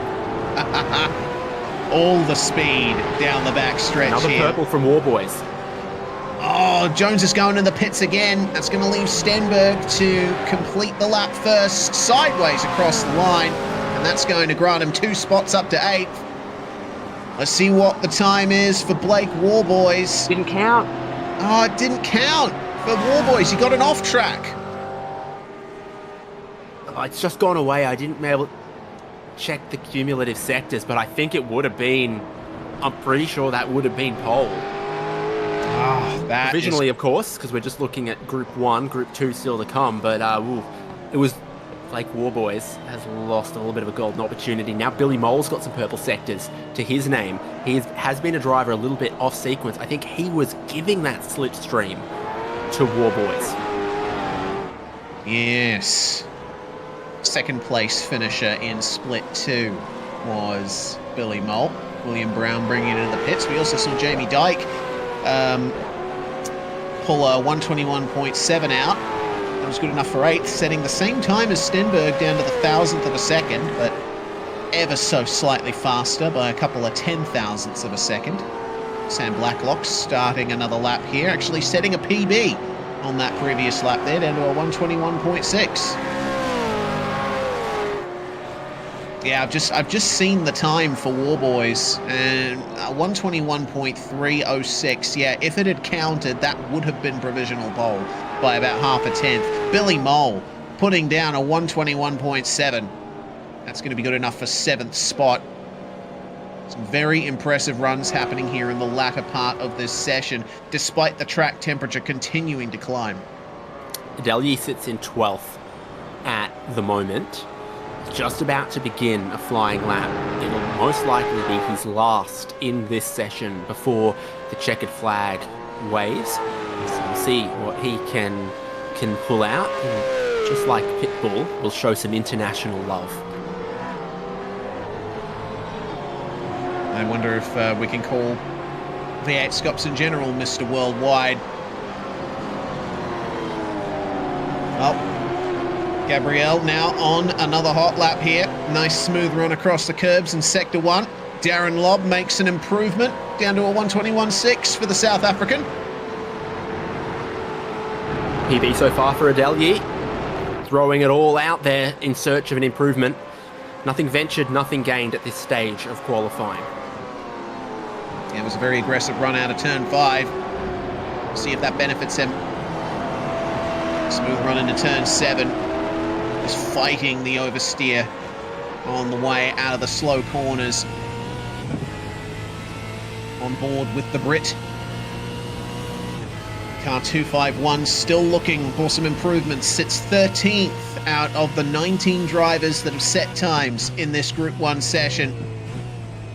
Sectors in general are looking pretty good, but we need to wait and see if he can put the whole lap together. 30 seconds remaining for Group 1. This will likely be Adeli's final lap as he goes through some smoke on the way to the line. Did that lap count? It didn't. He got an off track somewhere. I don't know if it was... it wasn't at the end. Yeah, I hope not. I did notice that, but I feel like that was just after the start-finish line.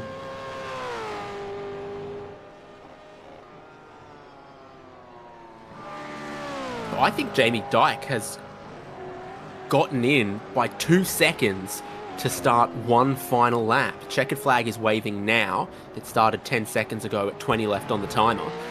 Dyke just got over the line. New set of tyres. And checkered flag is going to be for William Sapstead now. Can he find an improvement from 7th? Sectors say no. Whoa! Final corner says no. Certainly not. Completely off the circuit when he crossed the line. William Brown gets his final lap in, and it is not an improvement in position, but he does improve on time, down to a 21.932. This is promising for Jamie Dyke. Kurt Stenberg, bit of time missing, not improving. But for Dyke, it's all going well for him so far. All right, let's see then. Into the pits for Kurt Stenberg, for Andre Heimgartner, and for Gabriel Adeli. Here's Jaden Green, last of the drivers to set times. He's going to go to the pits. Jamie Dyke will commit to the end of this hot lap. Is this the improvement that Jamie is looking for? A 121.6. That's going to give him 4 spots provisionally right at the end of the session. Impressive run from Fishy at number 080. Lovely, not too long till we get our next group of drivers. It's not a snake split or anything like that. It's just a straight up comparison of the qualifying times. So these are provisional until the next group of drivers go, and if they're quicker, they're quicker. If they're not, they're not. Yes, but worth pointing out, Wayne Burke, 121.3 in qualifying. His fastest time in practice was a 121.2, and that was good enough for 8th place, I believe. So we should still be looking for the likes of Zach Rattray-White, Bo Albert, Ryan O'Sullivan to be running fast lap times in Group 2. We didn't see much from Sean Campbell, our championship leader, in practice. Wonder if he'll be able to find those extra couple of tenths as we go through our results there. The 19 cars to take part in this session covered by 1 second and maybe a few cents worth of change, with Jaden Green bringing up the rear for now. So, a short break. Q2 will be starting with 16 minutes and 30 seconds remaining in the session to account for the hard cut at the end of qualifying. Usually, if you're running a single race server and it's open qualifying, you do have overtime after the checkered flag to finish the lap you're on when the timer hits 0. But that is not the case in this server. It is set up as a heat session, which means that once the qualifying clock runs out, that's it. No matter where you are on track, you will not be able to finish your lap. See that track temperature steadily rising over the last 15 minutes or so, up to 49 Celsius. And usually, higher track temperature means slower lap times, because the tyres are very sensitive to overheating in these cars. The second group is now out on track, and we'll see what those heavy hitters can do. Well, the first driver who's hit we're going to see and measure how heavy it is Robbie Gibbs, because he's won the race out of pit lane. There's a bit of jockeying for position back there going on. Immediately behind him is Rayhan Leonage, who's only got a car length to Zach Rattray White. And then Bo Albert, ahead of Jacob O'Reilly. Gain a short lap. They push relatively hard on the outlap to build tyre temperature. But we're still going to get a couple shuffling around. Is that Lawford? I think so. Taking a couple spots. One of the Project 36 Mustangs. But it is going to be Chiefs Esports Club's Robbie Gibbs that will lead us away for the first lap of Route 2. They would have been feeling out the track over the course of that outlap. A bit more rubber on the track, but also a bit more heat. The racing line will be slicker. Any small slide is going to exacerbate the already soaring tyre temperatures in these high-load corners. Let's see then what Sector 1 is like for Robbie Gibbs. We were looking at about maybe low 32s or thereabouts as a fast first sector from memory. So this will be a good judge here. Rayhan Leonage following closely in behind Gibbs out over the top of the hill. And that is a 35, 36, 36-0 there for Sector 1. So I was off by a few seconds. This, if it continues, is going to go to the top of the pylon immediately. All right. Robbie Gibbs came out to play and he means business, as do many of the drivers in this group. Long draft train behind Gibbs, but he has the benefit of clear air flowing over his front splitter. Oh, that's a bit of a wiggle on the way into 10A though. It's not going to be ideal for him. Leonage, a 10th faster in Sector 2. It's going to be tight. But over the line comes Robbie Gibbs, a 121.4. That's good enough for 4th place. Zach Rattray White going to P2, James Scott to P3. Wayne Burke stays on top for now. For this group, immediately competitive, but Sean Campbell, the championship leader, comes out the final corner. And his lap time puts him to 12th. Yeah. Where did the time go? Yeah, Campbell was almost untouchable at Montreal and Mosport. It's just a half a tenth in every sector. That's all it is.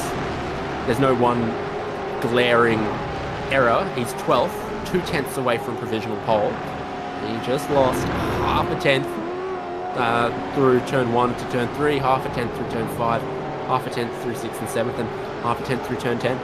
So there's room to improve that by just going half a tenth quicker everywhere. It's so easy, Reese. Oh yes, so easy to say. But to do is an entirely different matter, as we've seen, really. If you split the track into the 3 main timing sectors that we use, Sector 2 is where Sean really needs to consolidate his advantage. Sectors 1 and 3 require a bit more as well. That's the first salvo of laps done. But a few of them that didn't count. So no lap time from Hobson, no lap time from Rayhan Campbell. They invalidated their laps. Yeah, not ideal when you only have a 15-minute session. As you said, Road Atlanta is one of the shorter tracks we come to in terms of lap time. But you'd ideally want to get that banker in early, because I get the feeling the track temperature is only going to keep climbing, which ultimately limits how fast you can go. Race off of pit lane, take 2.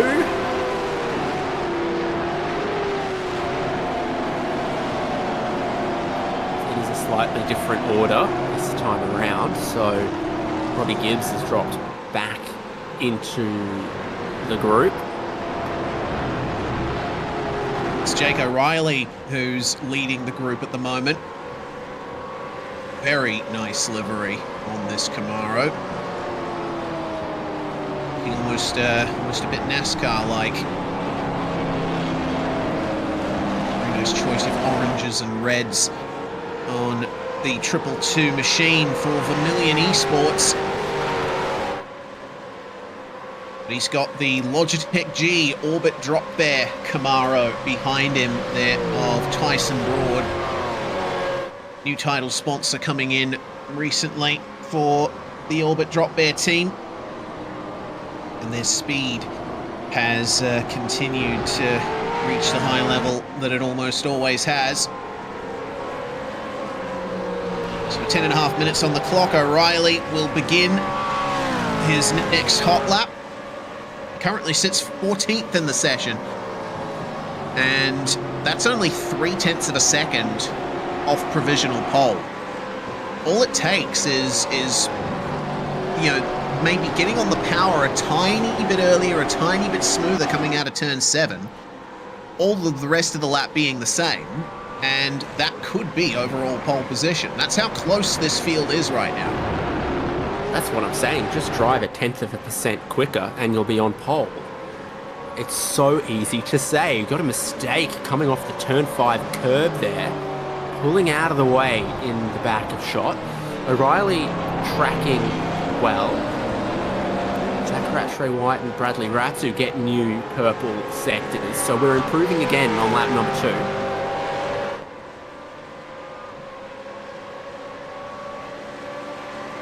Looks like one of the cars there behind, one of the Chiefs Mustangs of Bo Albert, was slightly offline on the way down the straight. O'Reilly has been left all alone up the front here. Figure out where this lap time is going to put him. He is looking for an improvement on a 1 minute 21.6, and he gets that. A 121.5 gets him into the top 10. Angus Lawford behind makes an improvement into the top 20. Rain Campbell to 15th, and then James Scott and Zach Rattray White to the front. Then Ryan O'Sullivan splits them for second place. Sean Campbell improving to 5th. Brenton Hobson is 6th. That's going to be a scratch off on my bingo card. Fantastic. Excited to hear what else is on there and what the free space is. But yeah, everyone being able to find just that little bit more on lap number 2. Once you've banked a lap, psychologically so much easier to do that thing we're talking about, which is just carry half a kilometre an hour more into the braking zone, into the corner, back yourself to try to open the throttle just a little bit earlier. And a bunch of drivers have done that and found those little 0.1 of a second improvements they were looking for. Zach Rattray White to provisional pole ahead of Ryan O'Sullivan and James Scott. And there is only alternative run plans here with Jordan Mazzaroli, who's I think abandoned a lap, now goes to an out lap now. So everyone had stayed on cycle from the start of this, but now they split.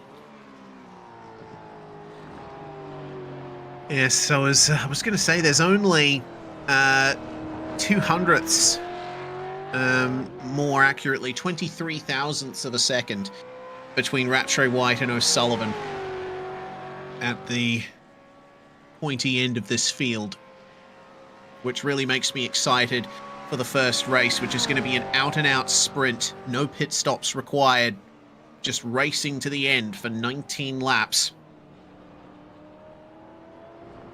So this is the outlap completing for Mazzaroli, and then he's about to begin a flying lap. Currently 29th, only banked 1 lap, and it wasn't quite as competitive as the rest of these Group 2 drivers.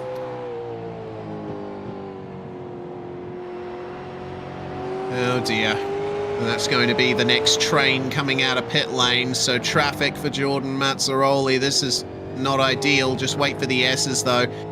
That's Sean Campbell going wide to let Mazzaroli through.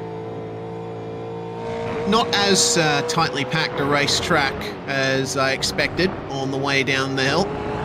It looks worse than it is because for the reasons we've spoken about, cars aren't crawling on their outlaps. They're driving 95% pace. So you see a couple of cars up the road and you go, uh-oh, but they're moving along at pretty decent speed. And that gives everyone more time to react to the speeding car as well. Because by the time they see him on the relative, it's still 2 or 3 corners before he actually catches them. but a car park's forming at 10A. Uh-oh. Mazzaroli, I think, has space, though. Everyone's gotten on the power and out of those corners by the time Mazzaroli gets to them. So, Mazzaroli sitting on a 121.7. If he can gain just a tenth of a second, that will put him likely into the top 20. 122.0, though, 3/10 off his personal best. Retraction at NB also was a bit of a slide as well, so that might have been the struggle, is just traction from the rears. Yeah, must have been struggling to keep the tyre temperatures down on those rears. We'll move a bit further up the field to Robbie Gibbs, who is coming up to the Sector 1 line now. 35.999. That is a pretty good time for Sector 1. Let's see if he can put it together in Sectors 2 and 3. You are the drivers pulling it together. Zach Rattray White's going even quicker, the provisional pole sitter. Jacob O'Reilly is not doing badly for himself either. And this train, see how they go. Even quicker again in Sector 2 for Zach Rattray White. He is absolutely flying. He's up behind Robbie Gibbs and Bo Albert here, as Gibbs is going to go for pit lane in quite wild fashion. Just manages to get it slowed down in time. And across the line will come. Rattray White improves the pole time to a 121.1. Angus Lawford jumps up 10 places from 22nd to 12th. Super impressive gain from him. Campbell onto the provisional front row now. He's into the 121.1s. Well, we saw how the Fury livery looked on the Camaro. I think I like it even more on the Mustang. Rain Campbell is currently 17th, but going yet quicker. That's a PB first sector for him. Smooth run through turn 6. Yeah, becomes the critical thing then. We've seen how a lap that looks promising through the S's can get away from you if you slide out of that key traction zone at 7 and 10.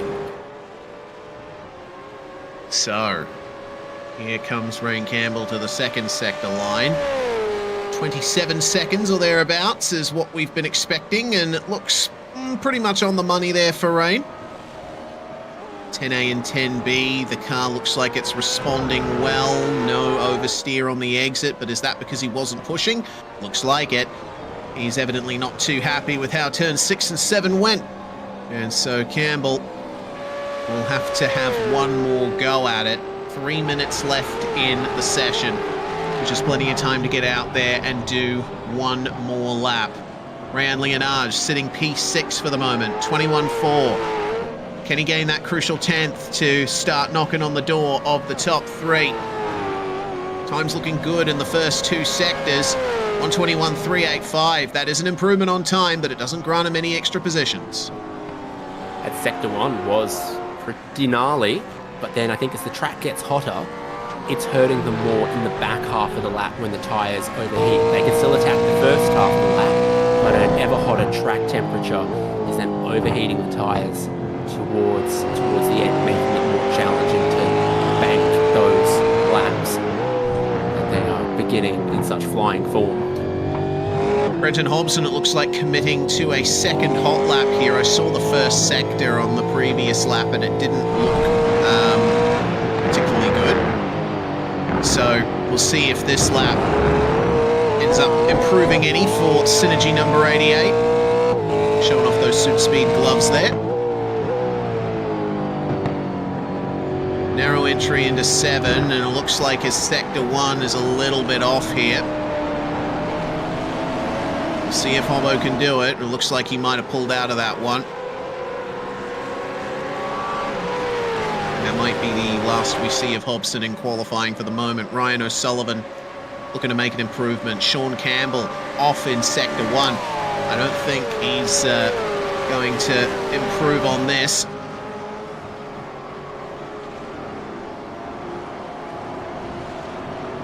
And in the meantime, Jacob O'Reilly crosses the line. And that will be a 121.4. It's a minute remaining on the timer. There is not time now to do another lap because of the hard cut. So those are the final times that we'll be seeing from a lot of these drivers. Campbell's going okay in this lap so far. Underneath 36 seconds in the first sector is usually considered competitive. Oh, and he's right on it. So could... Oh, he might not make it. 27 seconds remaining. Yeah, as he comes onto the back straight, 20 seconds left. He is not even going to make it to 10B, I think. So, despite that first sector looking all right, Campbell is pretty much locked in to 17th at this point. And no one else is committing to the end of the lap here. So just like that, qualifying is done. And that confirms Zach Rattray-White to be your pole sitter for the first race of 2 here in V8SCOPS Split 1. For round 3 of 2026 at Road Atlanta. Actually, it doesn't confirm him as pole position because we have a top 10 invert. Thank you very much for the reminder, Jay. That will mean that Rattray-White is starting 10th. He can have pole for race 2, though. Bo Albert is going to be starting at the very front for the first race here, with Emily Jones alongside him. Brenton Hobson starting 3rd with Jake O'Reilly alongside him, Rehan Leonage and Wayne Burke rounding out your top 6. Then we have James Scott and Ryan O'Sullivan sharing row 4. Sean Campbell and Zach Rattray-White round out your top 10, the 2 fastest drivers from the qualifying session, with Robbie Gibbs and Angus Lawford the best of the rest.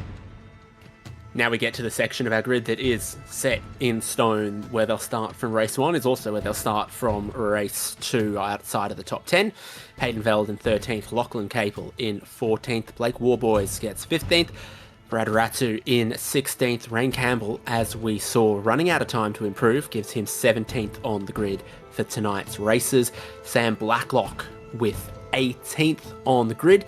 Tyson Broad in 19th, Darren Lobb flying the flag for South Africa in 20th, Jamie Dyke 21st, William Sapstead 22nd, Billy Mole 23rd ahead of Ryan Mueller in 24th. 25th place, Kurt Stenberg. Phase 4 Motorsports, Paul Young alongside him, with Jordan Mazzaroli and Gabriella Deli. On row 14, Russell Pepperell and Andre Heimgartner locking out the 15th row for Trans-Tasman Racing. Then Kenneth Latta and James Chastaner for our 3rd place in Split 2.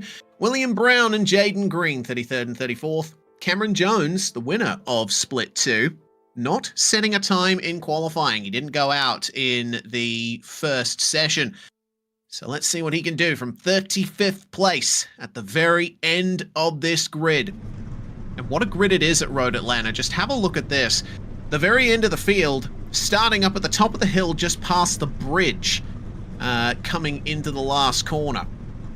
It's often quite tough to work your way through a standing start here, and we're getting a great view of it here with Cameron Jones starting just alongside pit entry. At least he can see the very front of the field from here. You don't always get that luxury if everyone's starting in a straight line. You got to be careful with your starting procedure, because if you release the brake or the line locker at the wrong time and you roll forward, even if you're not in gear, even if you don't use any throttle, it's a jump start penalty. So for all those drivers facing downhill, they've got to apply extra caution to their start. Not something that caught anyone out in Split 2 though.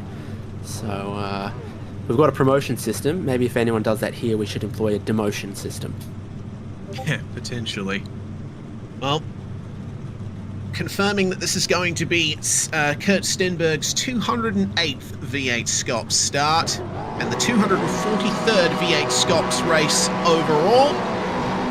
About to get underway. Revs rise and then drop as the green flag flies. That's a lot of wheel spin from Bo Albert. He has gone nowhere on the start. That brings Emily Jones into the race lead, and there's a bit of a crash there in the midfield that looks like Darren Lobb going off there in the background as Hobbo goes for the lead. Synergy number 88 leading the way up the hill to turn 3. Jacob O'Reilly gets up the inside of Emily Jones at turn 3 as well. Rehan Leonage looking to try and gain advantage here as the two Camaros go side by side ahead. Jones Jones just sneaking past O'Reilly. Bradley Ratu's falling down the order as well. Looks like Andre Heimgartner embroiled in a fight with Kenneth Latter as well. 4 positions just inside the top 30. They're single file over the top of the hill. And it's side by side between Warboys and Veld, fighting for lucky 13th. Warboys will win the race to the apex of turn 7. Sean Campbell here, up behind Zach Rattray-White and Angus Lawford. That's a big slide once again there for Zach Rattray-White. But it looks like he can get the run down the back stretch here. Still side by side between Warboys and Veld. There's going to be a return serve. Still swelteringly hot on track and swelteringly hot action with the top 10 invert for this no pit stop sprint race. Indeed, so there's no strategy to think about here apart from keeping those rear tyres under temperature. Leonage has gotten a slowdown through 10A and 10B and he's wide through the final corner. That's a really bad spot. He's going to get rear-ended by Warboys as he arrives on the scene, and that's going to cause chaos in the midfield as they come down the start-finish straight to start lap 2. Leonage now with quite a bit of damage to that rear end. Hopefully it hasn't broken the car. Such high speed there. Very little that another driver can do to avoid you. One line is so committed to that final corner in these cars. Now we go through the S's. It should be one line. Lob on the race start. Gets in between there. Oh, 3 wide with the ODBM cars. Looked like Blacklock was the car that he made contact with there. Not ideal for Lob, who remains last for the meantime. Big crush there in turn 7. Leonage is getting harassed. That's Paul Young now on the back of him. Hopefully nothing further happens on the way to 10A and 10B, but considering how it's gone so far for Leonage, he'll need to be keeping a close eye on his rearview mirror. This is what initially happened for him. It was actually not the greatest run out of 10A and 10B there, and he'd already picked up the slowdown by that point, but unfortunately, such a high-speed final corner, Blake Warboys had already committed, and there was really nothing he could do there. No. In a GT3 car, you're flat out from that final kick, but in these cars, you're not, or not quite, or you're limited on what lines you can take. It's so fast and again so limited in aerodynamic grip. Passing is proving relatively difficult. Zach Rattray-White and Sean Campbell, our 2 fastest qualifiers, got the top 10 reverse sent to 9th and 10th on the grid. They're 8th and 10th right now with 2 laps completed, not making a whole lot of progress through this incredibly evenly matched top 10 at the moment. Thompson still managing to keep that top 10 with 19 laps and no compulsory pit stops. The best strategy is to make no stop, but 19 is still, in these track temps, a long way to go on one set of tyres. If there was a safety car and you're in the back half of the field, you'd reach for a new set of tyres, but otherwise, the only thing you can do is really try to manage them so you've got something left in the final 10 laps. Yeah, I think that's what the front runners are thinking about here, as we see Sean Campbell find his way past Robbie Gibbs, up into 9th spot now. Blake Warboys, with the damage to his front end from running into the back of Leonage, is still looking to fight side by side with Rain Campbell into the final corner. That's going to push the limits a little. Campbell goes off, and Jamie Dyke says, "Thank you very much, guys. I'll take advantage of that." It seems that William Sapstead and Lachlan Capel looking to do the same thing. Blake Warboys with a massive snap there coming out of the first corner. He's really battling with that car as he's side by side with the ODBM 018. And now he is going to get swamped. Sapstead makes his way past. Sapstead's made a few clever car positionings here to grab a couple of spots. Gains some down the front straight. Gains one there by taking a tight run through 3, around the outside of 4 to grab that spot. For the moment, it is Jamie Dyke and Kurt Stenberg that have made their way up the most positions in this field, 7 spots each. Brenton Hobson up from 3rd on the grid to leading, with Emily Jones very close behind, picking up the slipstream. But the Trans-Tasman 098 is not able to make the move at 10A and 10B. This is the thing for Hobbo. You know, he could let Emily Jones go, but he'd need to be careful to slot himself in properly. Jacob O'Reilly still very close and not far back to Bo Albert and Wayne Burke either. Looks like Rain Campbell has had an issue. Number 92 has fallen to the back of the grid. Yeah, we pick him up there and he was offline coming underneath the bridge, suggesting he's either been off the road or been around, and there's a few dented panels, particularly on the rear there. You might have seen those happen earlier when it dented the front. Others. 2 cars. Turn 1. William Brown's one of them. Yeah, there's quite a bit of fighting going on everywhere in this field. This is what happened to Rain Campbell side by side with Stenberg. And yeah, Stenny turned in for 10B, and that created a whole mess. Campbell picking up that rear end damage thanks to the concrete. So it was Gabriel Adelie who was off the road with William Brown on the outside of turn 1. For the top 3 here, O'Reilly shows the nose and then pulls back in line. So I think they're driving more sensibly up here than they are deeper in the field, trying to keep some tyre management. The pace seems to have plateaued for many. Sean Campbell, though, is looking rather quick now that he's gotten free of the battle just inside the top 10. 122.7 on that lap, though. That's more in line with what we've seen from the top 8 for the moment. Zach Rattray White, fastest car on track with 122.29.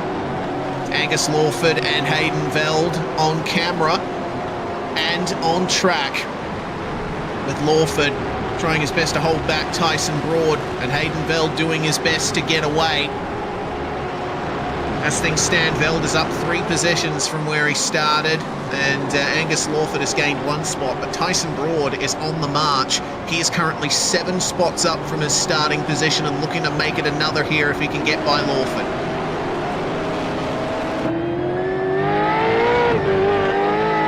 Now to turn 7, always a challenge. The tyres have really heated up now, beginning to move around a little bit more.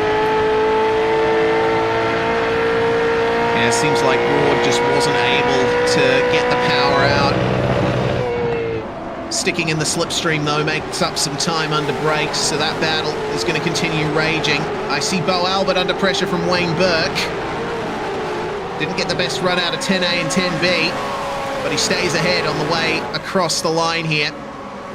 They've caught back up to the top 3, and it is now a full train of cars from the lead down to 8th spot.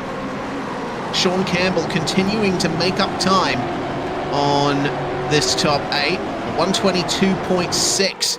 That was faster than everyone in the top 8 except for Rattray White. How's the team game stuff here? 2 cars from Chiefs, 2 cars from Fury. Oh! Well held from Jacob O'Reilly. He will lose out, back down to 6th place. Oh, but that's going to get a little worse for him there. Comes to a stop at turn 7. Gets back rolling just in time for Robbie Gibbs to arrive on the scene and have to alter his line on the exit. That was not ideal. From just outside the podium, or on the podium rather, to the exit of turn 5, ripping him asunder. He's got pace though. He's still going to put as much pressure on as he can. It's now going to fall to Wayne Burke to be the top of the Vermilion cars to be pressuring this new top 3 of Hobson, Jones and Albert, and Hobson has managed to eke out a few extra tenths of a second over Jones. And that allows him to just be a little bit more cautious in every tracksuit zone, keep the tyres underneath him, which will continue to reward him if he can just manage and massage a little gap there.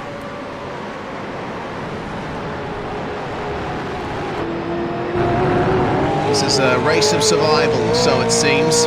Rattray White has been the fastest car in the top 7, top 8, pretty much every lap for the last 5 laps or so. Race controllers reviewed the incident at the race start that took out Darren Lobb. No further action. Just looked like a big crush that was going to send someone off regardless of how it happened. Lobb was a bit of a victim of getting a pretty damn good getaway and driving straight into a closing wedge, unfortunately. Yeah, I am inclined to agree.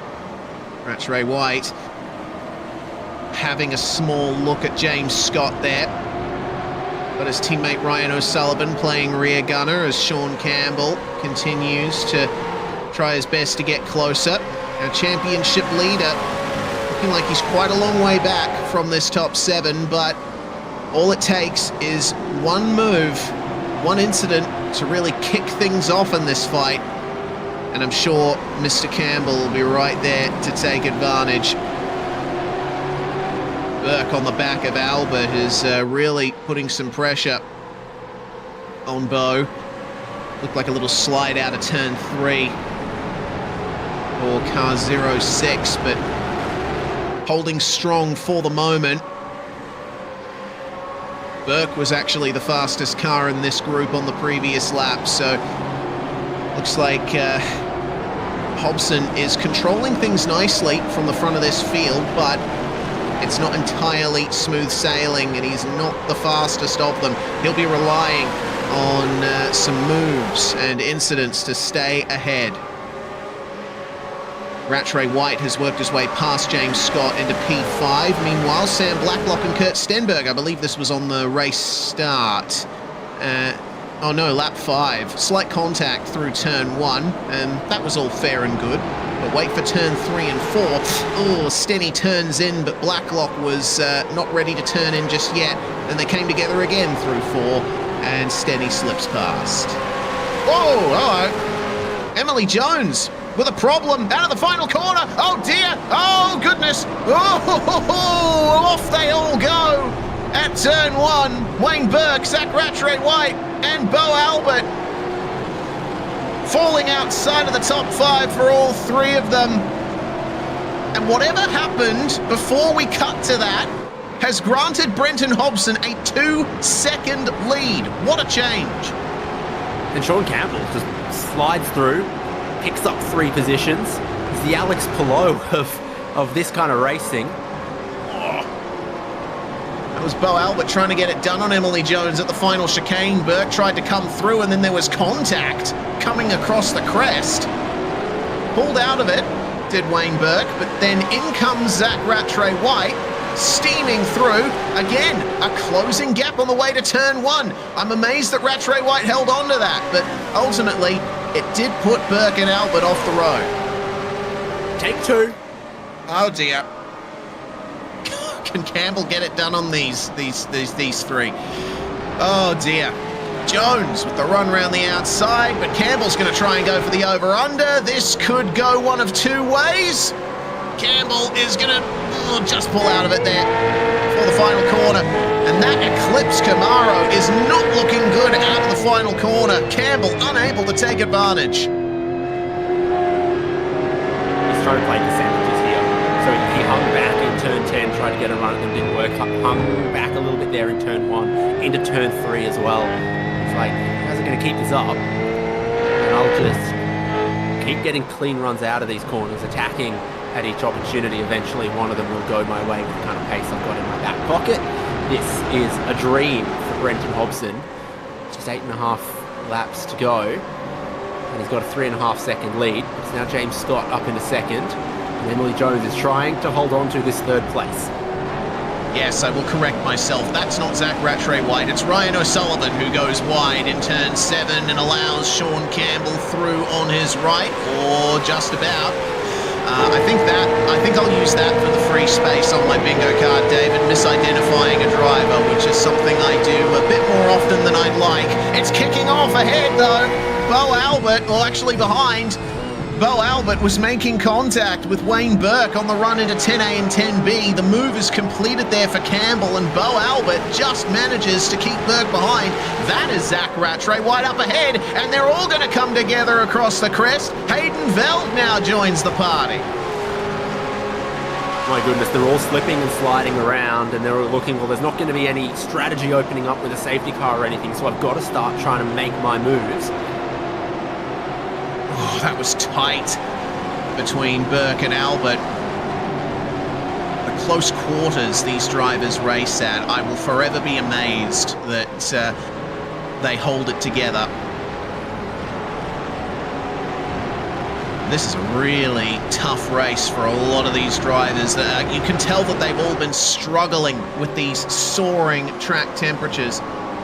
Still remains at 52 Celsius out there on the virtual asphalt.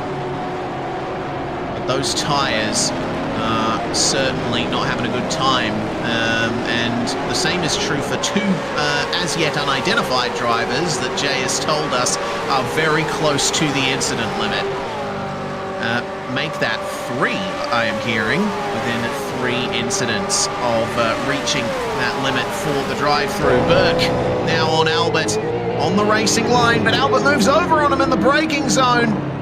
Burke manages to keep it rolling, but he's lost speed through the chicane. Gets a run up the rear there from Hayden Veld and Tyson Broad. You can't see him. There he is from just outside the rear wing of Wayne Burke. Almost making advantage of that, but he'll have to make a defense now from Jacob O'Reilly, who's trying to recover back into the top 10.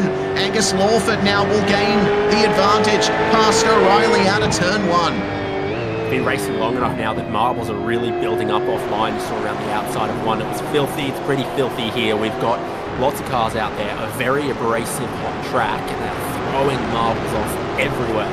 You can't go around the outside of turn 1. No, for sure. Well, checking back in then with the battle for second as Brenton Hobson's lead has extended to over 3 seconds now. Emily Jones trying desperately to stay in this podium position, with Sean Campbell taking advantage of the comings together ahead of him to move himself up into P4. Ryan O'Sullivan just behind, and managing to maintain 3 positions up from where he started. There's now going to be a small lull here as long as there's no mistakes. All trying to set themselves up for those final laps. Tyson Broad trying to keep Angus Lawford behind him. The Project 36 Mustang with lots of pace there in 10B. Further back, Ryan Mueller having a look at Lachlan Capel. Sorry, it was Billy Mull having a look at Lachlan Capel. And Ryan Mueller holding on to 16th. So Mole in behind could stand to gain here because Lachlan Capel is still carrying a slowdown just in front of him. He'll have to clear down the front stretch, and Mole will get through into 17th. Good run. Oh dear. Oh dear. Whoa. That was Cameron Jones that got collected there by Rehan Leonage. And there's a black flag for our split 2 winner, reaching the incident limit. The 4X from the end of whatever the heck happened there. 3 cars coming together through the final corner. Leonage has already had a rough race here with plenty of damage to the rear of his car. Now plenty of damage to the front too. Oh my goodness, we saw drivers get that incident limit in split 2. It's going to happen here in split 1 as well. And this is one of the ways you can get 4X very easily. The Trans-Tasman cars there making it 3 wide as Capel and just no fair, I reckon. Yeah. Oh, and there goes Cameron Jones. Well held from Cameron Jones actually after that hit, but has a drive-through to his name now. Oh dear. We've still got another race to go, and it's a longer one to boot. We've still got 5 laps of this, and they're actually holding on to the pace pretty well. It's stabilised. They're no longer, getting slower each lap, tyre drop off. Wayne Burke's the fastest on track. Last lap with a 22.7, only 4/10 slower than his PB in the race of a 22.3. The fastest lap of the race is a 22.1-ish. So it looks like the cars are getting hard to drive, but they're not actually getting that much slower per the stopwatch. There's a 10-second time penalty for Gabriel Adeli. contact with the number 96 of William Brown. So race control busy in the background. I'm sure there's a couple of incidents that have taken place here that will still be under investigation long after the racing action has concluded today. The fight for Sean Campbell, though, is to get into the podium-paying positions. He leads the championship and has quite a nice margin coming out of the first 2 rounds of the season. But he wants to lose as little as possible, ideally. Find his way past Emily Jones, get onto the podium. If he can find his way past James Scott as well, that would be ideal. But 4 laps remaining, and Campbell's pace seems to be equal, if not ever so slightly slower than Scott and Jones. If anything, Ryan O'Sullivan is the one who stands to gain here. He was the quickest car on track last lap in P5. Jones moves around a little bit over that curb. Sean Campbell gets a good run. James Scott is flying along, just eating away Brenton Hobson's lead very, very slowly. Really to play the long game. Really straight exit from 7th. Exactly the kind of exit you need. Pick up the slipstream down the back stretch. What effectively serves as the back stretch here at Road Atlanta. Nothing to be done in the braking zone for 10A and B other than to have a slight look, move around in Emily Jones's mirrors, try to psych her out. But Emily is quite the experienced competitor in these cars, and she has faced off this kind of pressure many a time before. Interesting stat that Jay Kennedy has just shared with us. With the conclusion of that lap, Brenton Hobson has completed 30,000 kilometers of racing in V8SCOPS. He's been racing in this series since almost the very start. His best results, 2 second places at Sonoma in 2018 and a 3rd place at Winton in 2022. He has yet to win a split 1 race, Hobo 88, but he might just be able to get it done today if he can hold it together for just a couple more laps. Time's still looking good. 1 minute 23s. He's been sticking to that 1 minute 23 second lap time. Pretty standard. James Scott gaining 2/10 on him on the last lap, or near enough. Making some pretty big gains in the last few laps, but as long as Hobson keeps the consistency up, I think that margin might be a little bit too big to go for. Campbell having another look at Jones in the background. There's moves happening as well between Rattray White and Albert. Zach Rattray White's been sent off at 10A and 10B. There he is, getting back on track. And Wayne Burke thinks, maybe I can go to the inside through the final corner, as Rattray White's still trying to clear the slowdown. Can Albert do the same thing? It's going to be 3 wide, and Hayden Veld comes up on his teammate, doesn't want to get too involved in this. Rattray White tries to hold the outside in turn 1, but it would appear that Albert and Burke are through. For sale, 1 Brenton Hobson, only 30,000 Ks on the clock, only driven on Sundays. And if you include pre-qualifying in that and enduro qualifying days, Jacob O'Reilly, it's been a tough one for him. He had the pace to finish on the podium in this race, but it all went wrong for him some time ago. It's gone further downhill now for the 222, back down to 27th now. It's Gabriele Adelier has not just gotten a 10-second time penalty, he's also got a drive-through penalty for another incident with the 96 of William Brown. Those two will not be sending each other a Christmas card at the end of the year. Here's another potential position. Well, Campbell's been ambushed. He has. And Ryan O'Sullivan got ahead of him, I think on the exit of turn 5 maybe. He wants back on this final lap. White flag out. Campbell back to P5. Can he get that 4th place back from O'Sullivan? How's that battle going to work out between Burke, Albert, Rattray White and Veld? That is the issue. Nice run out of turn 1 from Sean Campbell. was able to get up to the back of Ryan O'Sullivan coming into the S's. It's all about mid-corner speed, all about consistency through this section, riding the curbs, being careful not to unsettle the car too much. But the exit of turn 5, incredibly important, and it seems once again Campbell gains just a little bit there on the exit. He'll have the slipstream coming into the final couple of corners.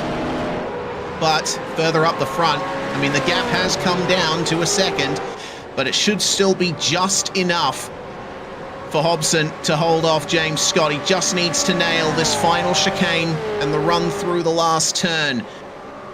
We're hearing that this is the 177th race that Brenton Hobson has done in his time racing in V8SCOPS. As I mentioned, he's had a best finish of second twice back in 2018. But finally, here in 2026, he is going to come across the line in first. Hobbo 88, forget Mr. 6th place, he is Mr. 1st place now. James Scott closed him down massively in the last couple of laps. A second on the final lap. Hobbo just managed it perfectly. Emily Jones completes that podium. Hello, this is a pretty damaged Darren Lobb. William Brown trying to make up another position here, coming down into the final chicane. Lobb lets him have the apex, but he knows it'll have the apex for 10B. Outside run for Brown almost works. Well, looks to me like Darren Lobb will do just enough here to hold off William Brown. He's been the victim of Gabriel Adeli a couple of times in this race. And with that, we're also hearing that Brenton Hobson also ended up with the least amount of incidents in this race. It makes sense, though. He was out there in the lead, and it all happened behind him. And I think as far as ways to win your first V8SCOPS Split 1 race, that's probably one of the best ways to do it. Yes, the grid invert did help him a little, but he had to navigate all of that drama on the first lap. He had to navigate the pressure from behind, and he will be rewarded with the win ahead of his former teammate, James Scott, with Emily Jones and Sean Campbell 3rd and 4th. Ryan O'Sullivan rounding out your top 5. Wayne Burke finishes in 6th place, another former Synergy driver there, with Zach Rattray White falling by the wayside in those later laps, as did Bo Albert, Hayden Veld and Angus Lawford, rounding out your top 10. Over the line in 11th was Tyson Broad, just ahead of William Sapstead, who we saw making some sharp moves. Robbie Gibbs, 13th, after being one of the drivers who was off track turn 1. Jamie Dyke in 14th, Ryan Mueller in 15th, and then you've got Billy Mole in 16th, driving his way from Split 2 into Split 1, into the top half of the field. Lachlan Capel in 17th, Andre Heimgartner we didn't see much of, but he's worked his way to 18th ahead of Sam Blacklock and Kurt Stenberg. Not too much love lost there. Certainly not. Russell Pepperell finishing 21st ahead of Ken Latter and Blake Warboys, who had to carry quite a bit of damage for the majority of that race. Mazzaroli finishes in 24th spot ahead of Ratu, Rain Campbell, Jake O'Reilly, Paul Young, Darren Lobb and William Brown. And they were your last finishers inside the top 30. James Chastaneuf and Gabriel Adeli finish on the lead lap in 31st and 32nd. We unfortunately saw retirements from Rayan Leonage, Cameron Jones, and Jaden Green. So 32 cars ultimately seeing the checkered flag. And, well, that is going to be quite the classic sprint race at Road Atlanta. But we have our feature race coming up very shortly, so make sure to stay with us here on SimSpeed TV. We have one more race to come with a pit stop here at Road Atlanta.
Racing isn't easy, but experiencing it is.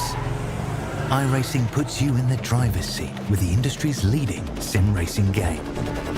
Drive on laser scan replicas of the greatest racing circuits from around the world.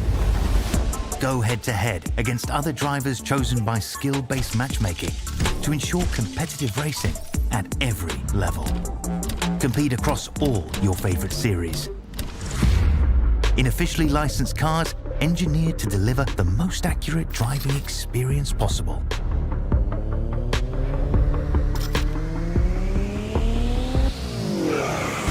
Join a race or host your own with players from across the globe. Race against the computer or in a league with friends.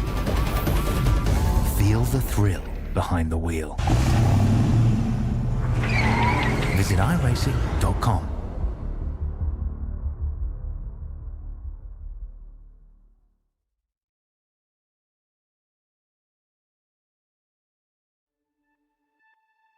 Experience the world's most legendary racing events with iRacing.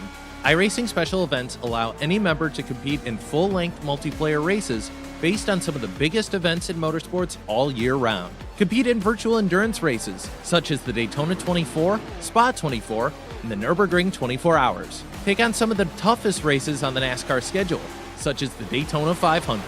We have events from disciplines all across the racing world, from the Indianapolis 500 to the Chili Bowl, from the Bathurst 1000 to the Crandon Championship. Our endurance special events utilize iRacing's team feature, where members can sign up and race together on their own team, swapping drivers throughout the race. Other events utilize iRacing Super Sessions, where you're not only racing against those on track, but against every driver taking part. And as every race progresses, watch and feel the track change with progressive time of day, dynamic weather and rain, and dynamic track debris and surface changes. Take on your favorite discipline or try a brand new racing challenge with our biggest races of the year, the iRacing Special Events. Learn more at iRacing.com/special-events.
You're watching SimSpeed TV, V8SCOPS Round 3 for 2026.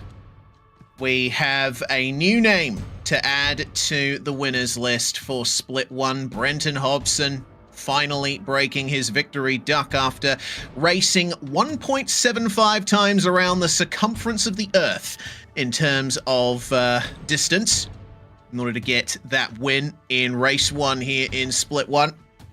We have one more race to come here, a 37-lap feature or 100 minutes maximum. Grid from the qualifying results with a single compulsory pit stop for fuel and for at least 2 tyres, but drivers will more than likely be taking all 4, especially with how hot the track has been today. If you're just joining us, I'm Reese Gardner. David Haynes is with me in the commentary box. And David, it looks like the tyres won't be as much of an issue in race 2. The track is still reasonably warm, though, at 37 degrees Celsius. So things have cooled off as we've gotten later in the day. Well, that's nice, isn't it? But still, this is a car that puts a lot of heat into its tyres. And if you can cool them off or get a new cool set, maybe a 1 or 2 lap undercut could be very powerful as we approach a race with one compulsory pit stop. Of course, always the flip side is we've seen how challenging passing can be out of race 1. Means that in race 2, you don't want to end up in any traffic. This is the race that I think is going to let the greats really add their little bits together, steamroll, you know, a 10th quicker here, pull a little bit more of a lead there, have more flexibility around the pit stop and be able to add 1 to 2 to 3 and flex their muscle more than they could in the reverse grid race 1. Yes, longer race often sees those drivers rise to the top once again. A little reminder of your championship schedule. Tonight, of course, we're racing at Road Atlanta for round 3. Next round, on the 17th of May, we'll be staying in North America for the Detroit Grand Prix at Belle Isle, the first proper street circuit of the season. Montreal Round 1 is a temporary circuit, but still pretty much a purpose-built racetrack. Autodromo Hermanos Rodriguez for round 5, then Phillip Island, Portland, Winton, and Circuit of the Americas before we go to the Endurance Cup through August, September, and October, rounding things off at Adelaide for the final round of the championship. A very nice schedule, David, and I think one of the best that V8SCOPS has had in quite some time. I'm particularly hyped for the addition of Portland. Well, we get more and more tracks to choose from each year, it seems, and in the last couple of years, we have got a couple more Australian circuits to pull from as well, which is, of course, the tracks that we want to go to. So having Adelaide and the Bend and such available to us, even Winton as well. So there's so many more to choose from to put together an amazing schedule like that. And you point out Portland, and I think about its long front straight and back straight and how that'll play for these cars. That's also just a good track for this race car. Yeah, it's actually, if anything, quite similar to the kinds of tracks that these cars race at usually. You know, most of the venues here in Australia on the smaller side with short lap times, and Portland is going to be much like that. Sub 1 minute laps in Indy cars. And hear me out. It's a little bit like Townsville. You think? Long front straight. And similar length. Reclaimed swamp. Okay, yeah, I'll give you that. Close walls. Jay chimes in. Yes, indeed. All right. Fast chicanes. Yes, in that case, I would agree. A couple of fast chicanes, indeed. I'll be really interested to see how these cars handle that S-bend towards the end of the lap at Portland. But that is still a few months away. We are about to go live for this second race as the drivers are completing their final preparations here in the warm-up, making sure that their setups are dialed in to the cooler track conditions. Timer hits 0, and we will be go in just a few moments' time. So this will serve as a little refresher as to how things have worked out in qualifying, but with one big change that we'll go into when the time comes in just a few moments. Starting from the front of the field is going to be Zach Rattray White. He's got Sean Campbell alongside him on the front row. We have Ryan O'Sullivan and Wayne Burke in third and fourth, with Rehan Leonage and Jacob O'Reilly rounding out the top 6. James Scott was in and around this in qualifying, but he's got a back of the grid start due to license points. Brenton Hobson and Emily Jones 7th and 8th, with Bo Albert and Robbie Gibbs rounding out your top 10. It's Angus Lawford and Hayden Veld who start 11th and 12th. 13th on the grid's going to be Lachlan Capel. Blake Warboys from 14th. Bradley Ratu in 15th, with Rain Campbell there in 16th. Sam Blacklock starting from 17th. Tyson Broad 18th on the grid. Darren Lobb starting from 19th will be looking for a cleaner race 2 than he managed from race 1. Lessons to be learned all through the field there. Jamie Dyke 20th on the grid. Sapstead 21st. Billy Mole made positions in race 1. He'll start from position 22 again, looking to make some more. Ryan Mueller is 23rd on the grid, and Kurt Stenberg is 24th. 25th place, Paul Young with Jordan Mazzaroli in 26th. Gabriel Adeli has Russell Pepperell for company. Andre Heimgartner in 29th, starting alongside Kenneth Latter. James Chastaneuf, third place in Split 2, will start 31st place, and then William Brown and Jaden Green are just behind them. James Scott starting at the rear of the grid again because of the license points situation for him. The penalty did not apply for race 1 because of the top 10 grid invert, but we have no such grid invert for the start of race 2. Here we go then.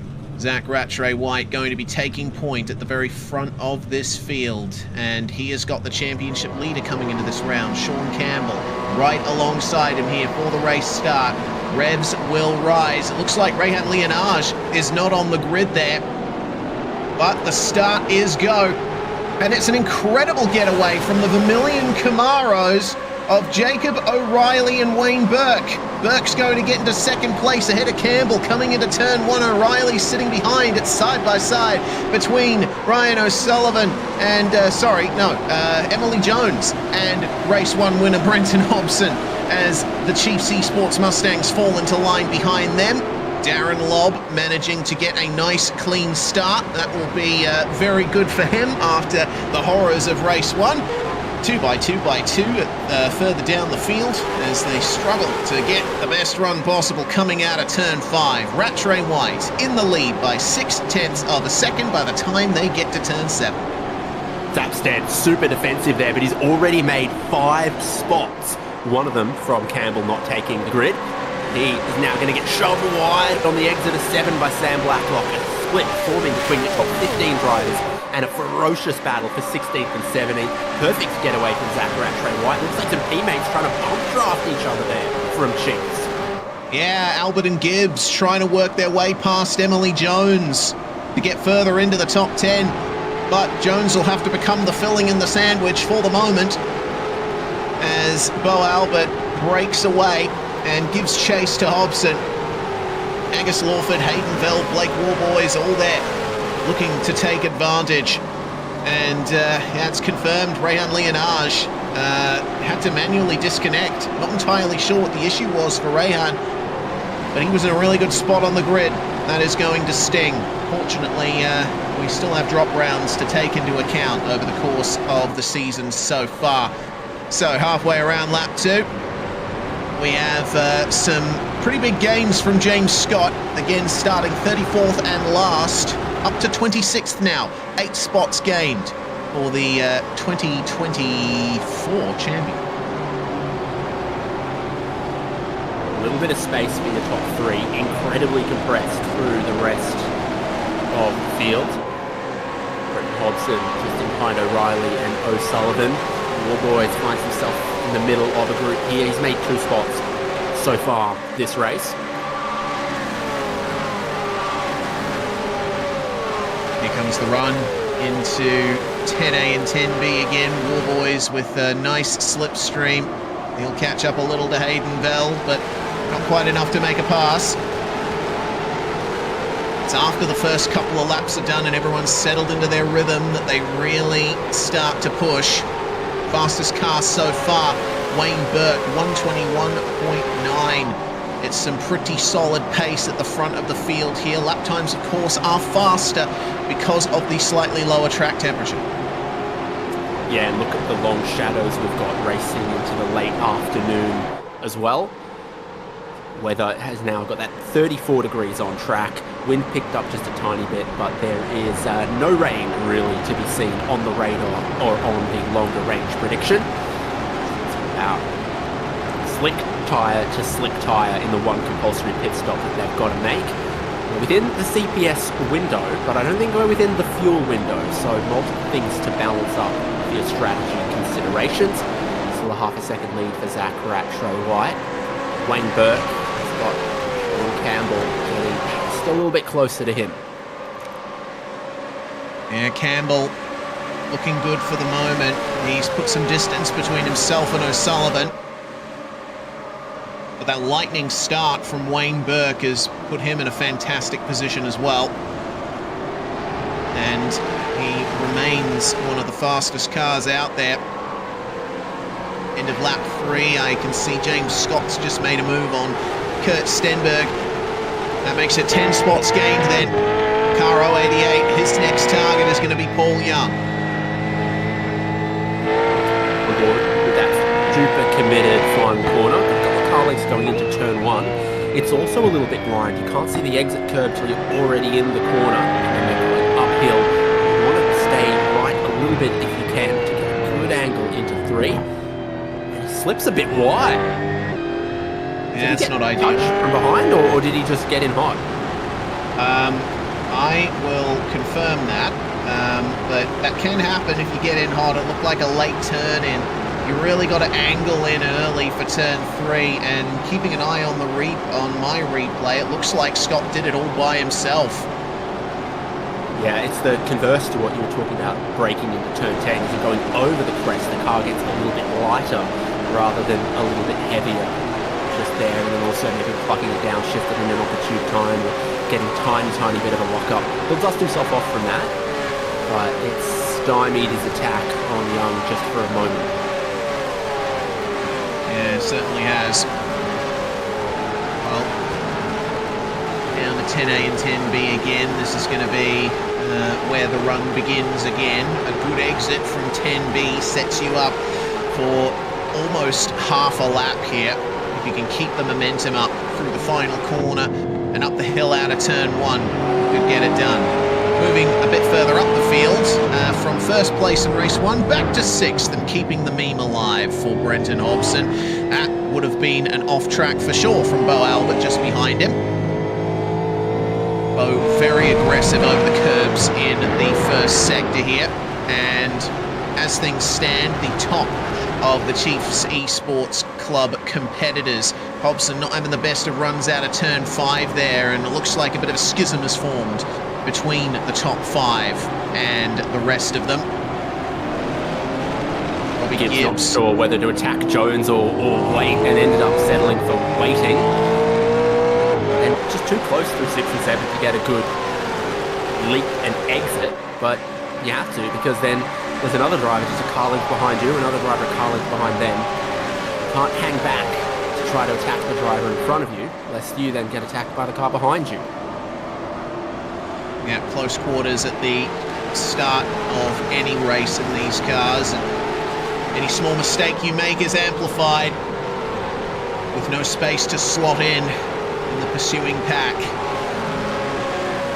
Lap 5 done and dusted, and it looks like fastest car throughout the majority of our field is in fact our leader, Rattray White, with a 122.3, and that holds true for pretty much the whole field. Rattray White is looking very comfortable in the lead of the race at the moment, and it seems that he and Burke have managed to get a bit further away from Campbell. Now Ryan O'Sullivan is putting the championship leader under pressure. I almost wondered if Campbell wasn't saving a little bit of fuel, coasting into a couple of places when we checked with him earlier.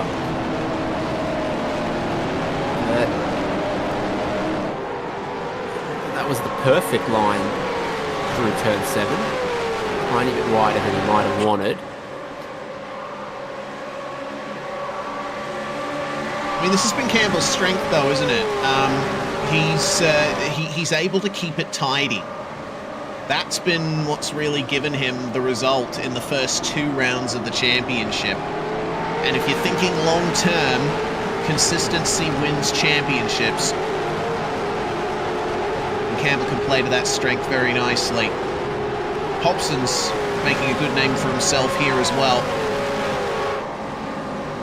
Holding up this fight and not allowing anyone to get a leg up on him in the battle for 6th place.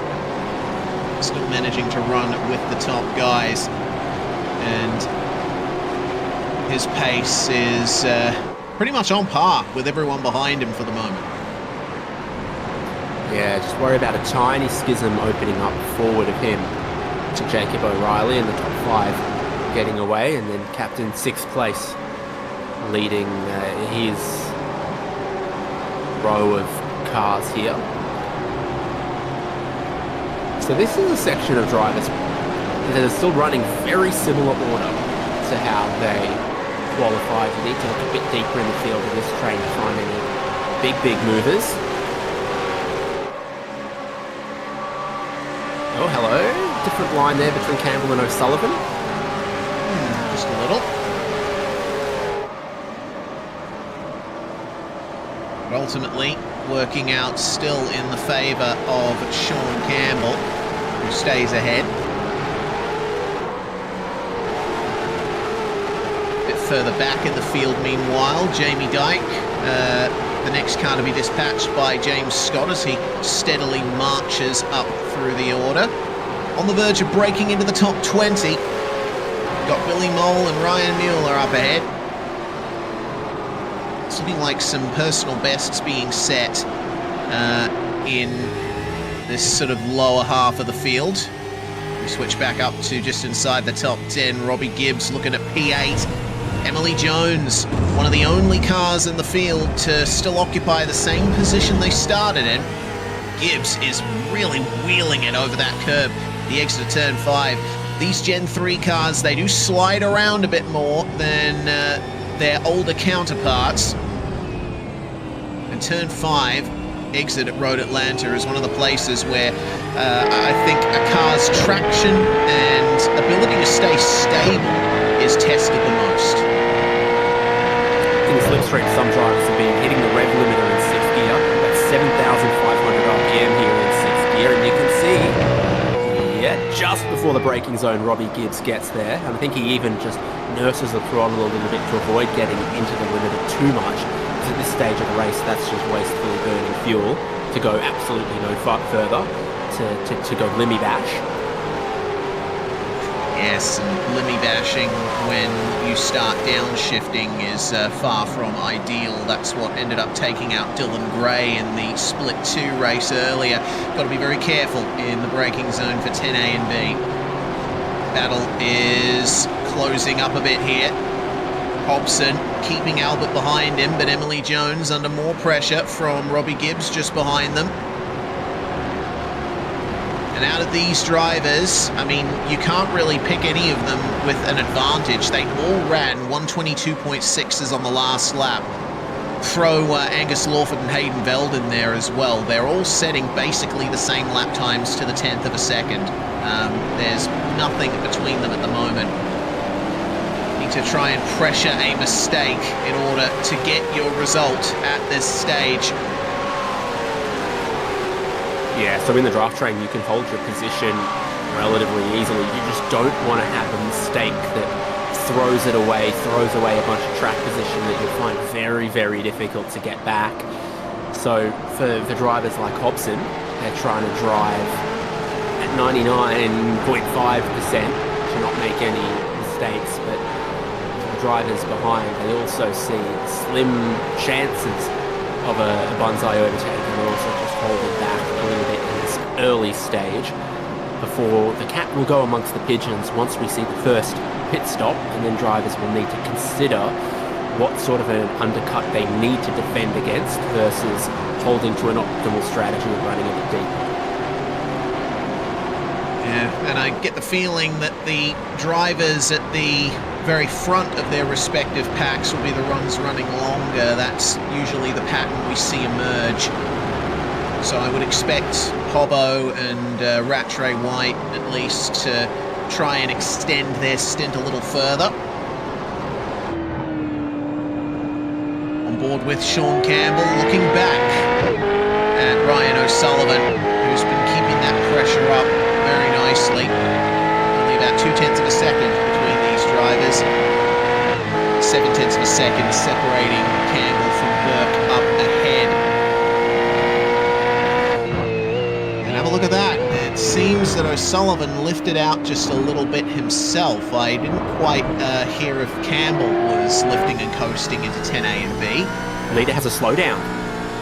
Zach Rattray White from turn 10A and turn 10B. Uh-oh. He's going to pull to the side. Wayne Burke at full speed takes the race lead. Those are those little mistakes we said you can't afford to have. No, absolutely not. I mean, you mentioned in qualifying how easy it is to cut 10A. They're flat curves at that section of the racetrack, so you don't really get much feedback through the wheel as to where you are at the apex. You pick your turn in, and the car's turning maybe a little bit more than you expected, and suddenly you have to give up some time. Rattray White's been sent back into the clutches of Campbell and Zach's teammate Ryan O'Sullivan, who we're on board with for the moment. Wayne Burke is a previous race winner in V8SCOPS, and much like Brenton Hobson tonight, he got his first race win, did Burke, at a reverse grid race at Interlagos. And that was one of the rare occasions where we had a full reverse grid, I believe. Slipstream for Ryan O'Sullivan. Got to keep an eye out behind as well, because Jacob O'Reilly is sticking very nicely with this front pack. The slowdown for Rattray White has compressed the front pack, at least if you're talking about second through to fifth. Wayne Burke now ahead by half a second at the start of lap 12. The world is sunshine, buttercups and rainbows if you're Wayne Burke, because he got that really lovely launch off the standing race start, picked up a couple of spots, running in second. You're thinking, okay, not bad here. And then the race leader just makes an unforced error, pulls over and says, here you go, lead the race from fourth on the grid. Working out nicely for car number 89, formerly of Synergy Sim Racing, now Vermilion. Now this battle for P6 goes all the way down to position 14. Brenton Hobson still leading the way here as a cloud falls over the circuit and cool the track temperature ever so slightly.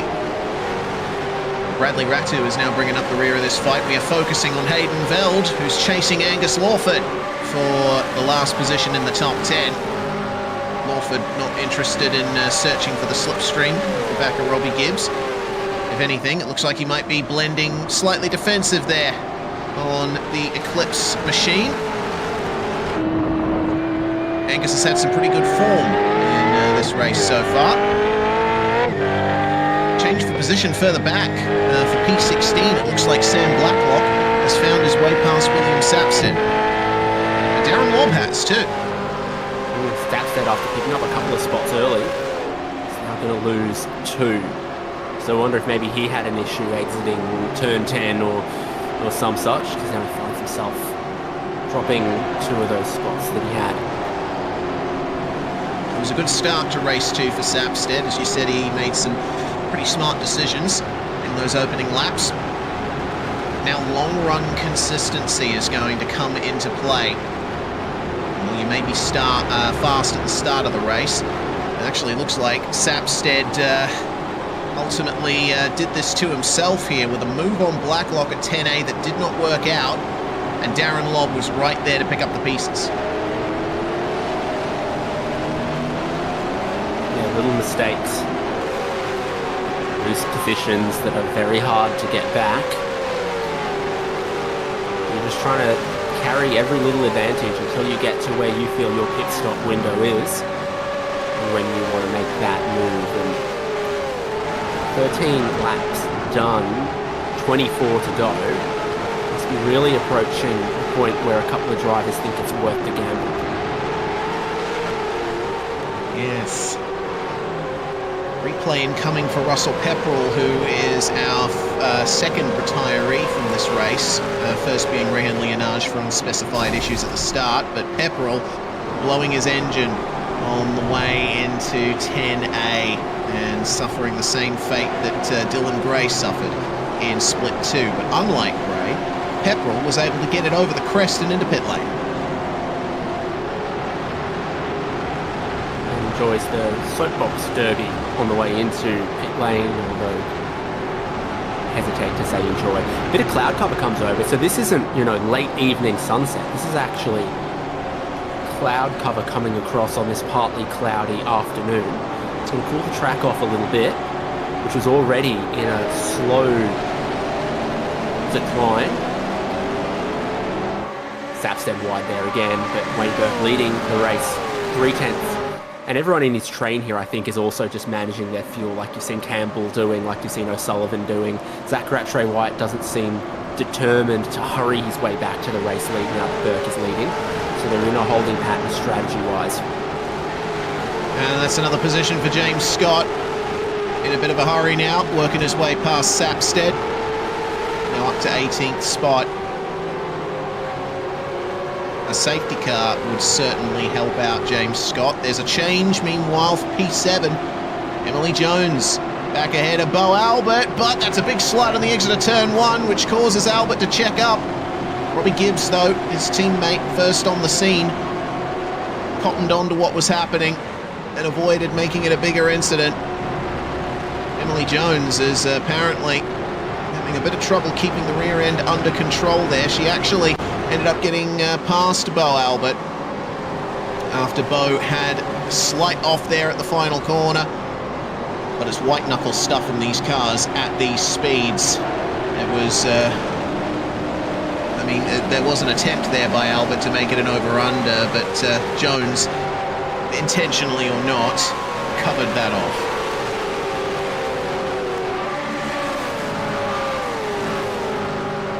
No scheduled pit stops just yet. Some will definitely hang out hoping for maybe a safety car to help out their strategy. You might not aim to pit too early, so long as you can still see where the leader is, you can still hold your position in your pack. Ooh, we have our first scheduled pit stop right on cue there, David, and that is Brenton Hobson.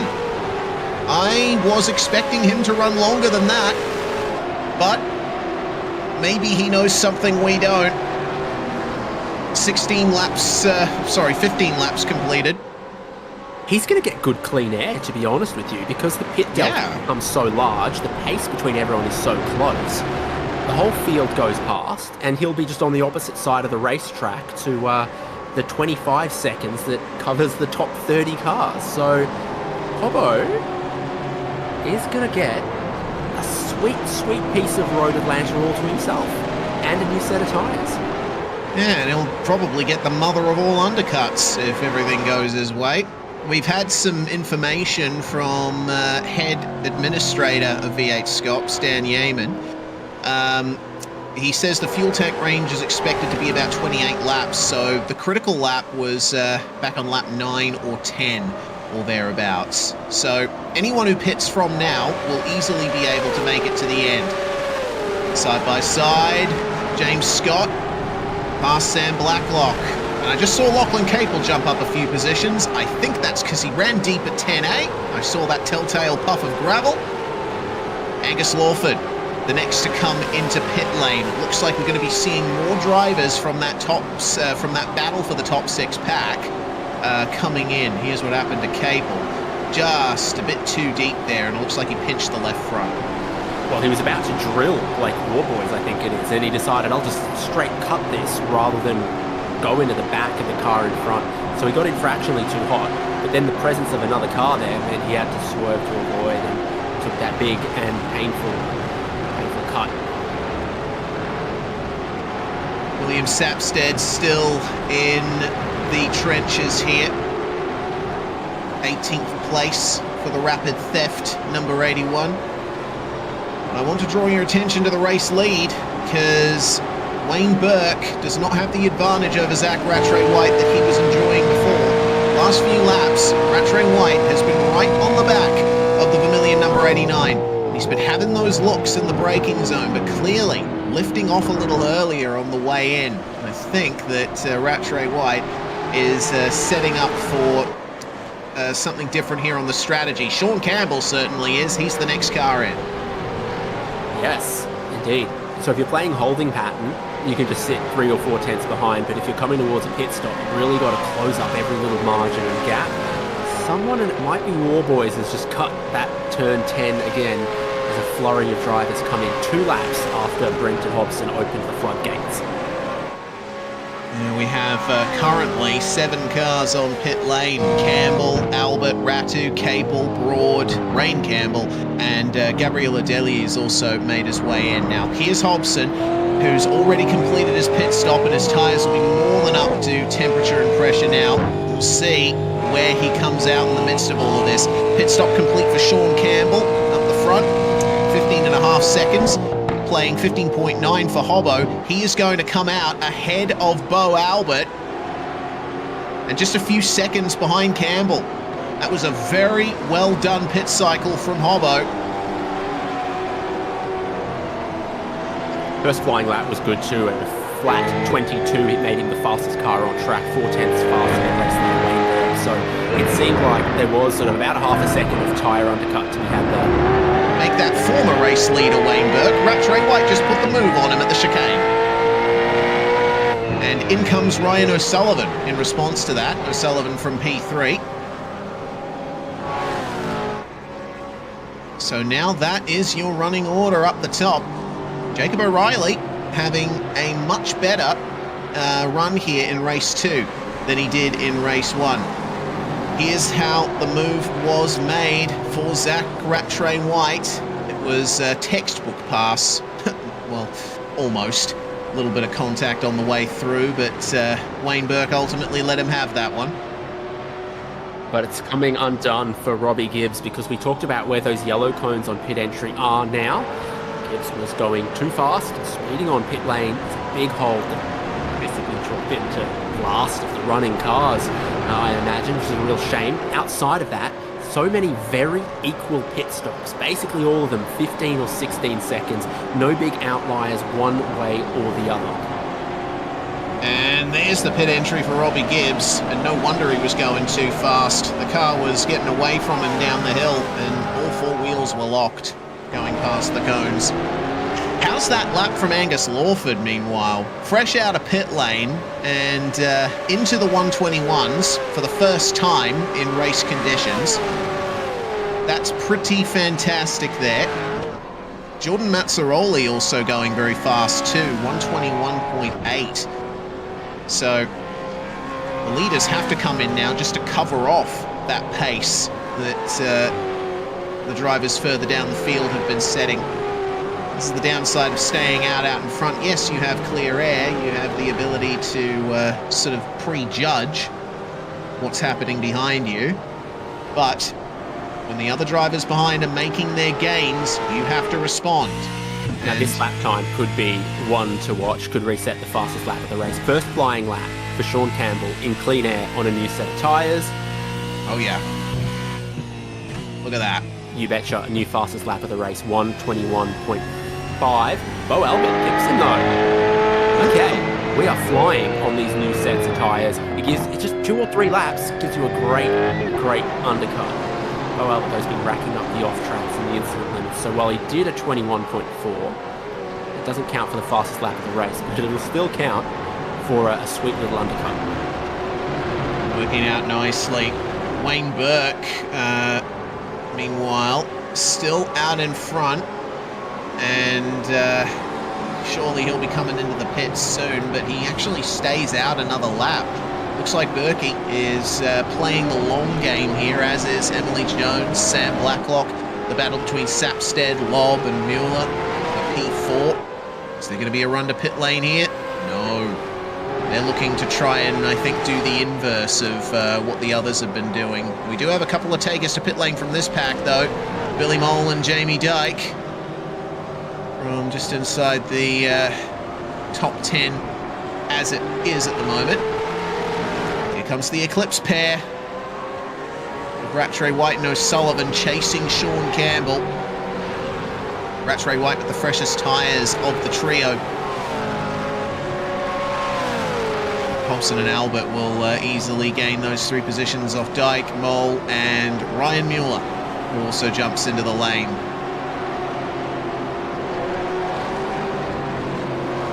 Hobo's got those slightly older tyres, beginning to heat up now. But nice track position. There's not too many laps offset from the others. So as we settle into the rhythm and track position becomes king again, Brenton Hobson has set himself up nicely. What he's got to be careful of is the next sort of 5 laps when some drivers will be coming out of the pits on some really fresh tyres and will have a pace offset to him for a little bit. And I think this is the end goal of the drivers who are staying out long. You know, obviously, if the drivers who pitted early get that pace benefit in the middle of the race, you try and extend that first stint as long as you can, make those tyres last, and then you bolt a fresh set on with less than half of the race to go, maybe closer to a third of the race to go, and you can use those tyres to their maximum. Blake Warboys then, 18th spot, struggling to find his way forward here as he's up behind Hayden Veld and Bradley Ratu. Fortunately for him, though, in this race he has a slightly cleaner car than he had this time in race 1.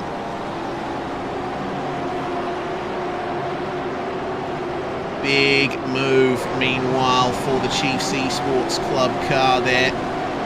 Hobbo giving up the position to Bo Albert in the end. And that's 2 laps fresher tyres in action right Dramas for Jaden Green. Where is his car stopped? That's bad. That's entrance to turn 10. And it's just on the outside of the turn-in as well.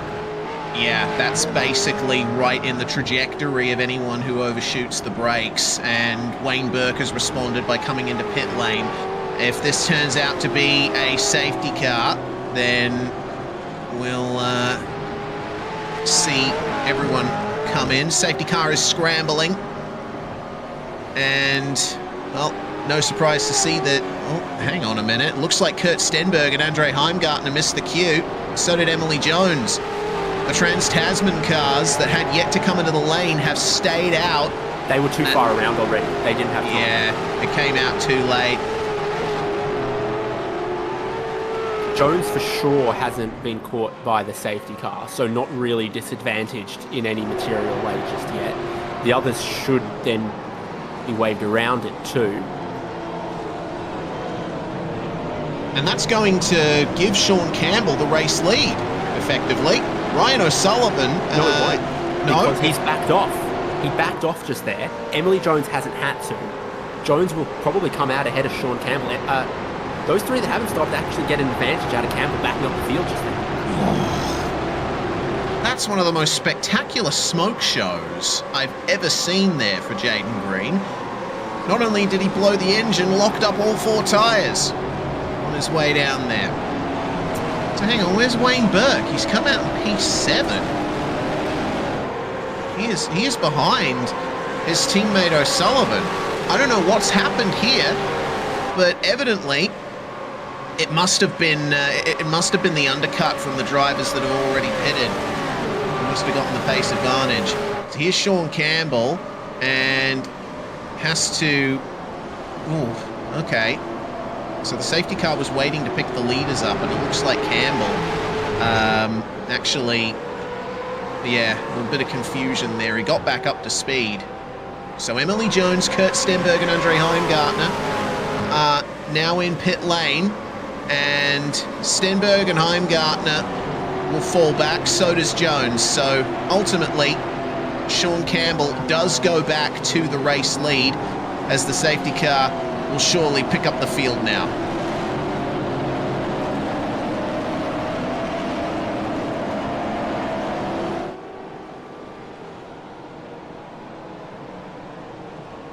Right, field together. Everyone has made their compulsory pit stop in this race. Sean Campbell leads. Tyres 6 laps old. Zach Rattray White second. Tyres 4 laps old. Ryan O'Sullivan third. Tyres 5 laps old. But Wayne Burke in fourth has only just put on his new set of tyres. They have not seen a green flag racing lap just yet. And when we get going again, he's going to launch out of 4th place. Emily Jones will be launching out of 6th.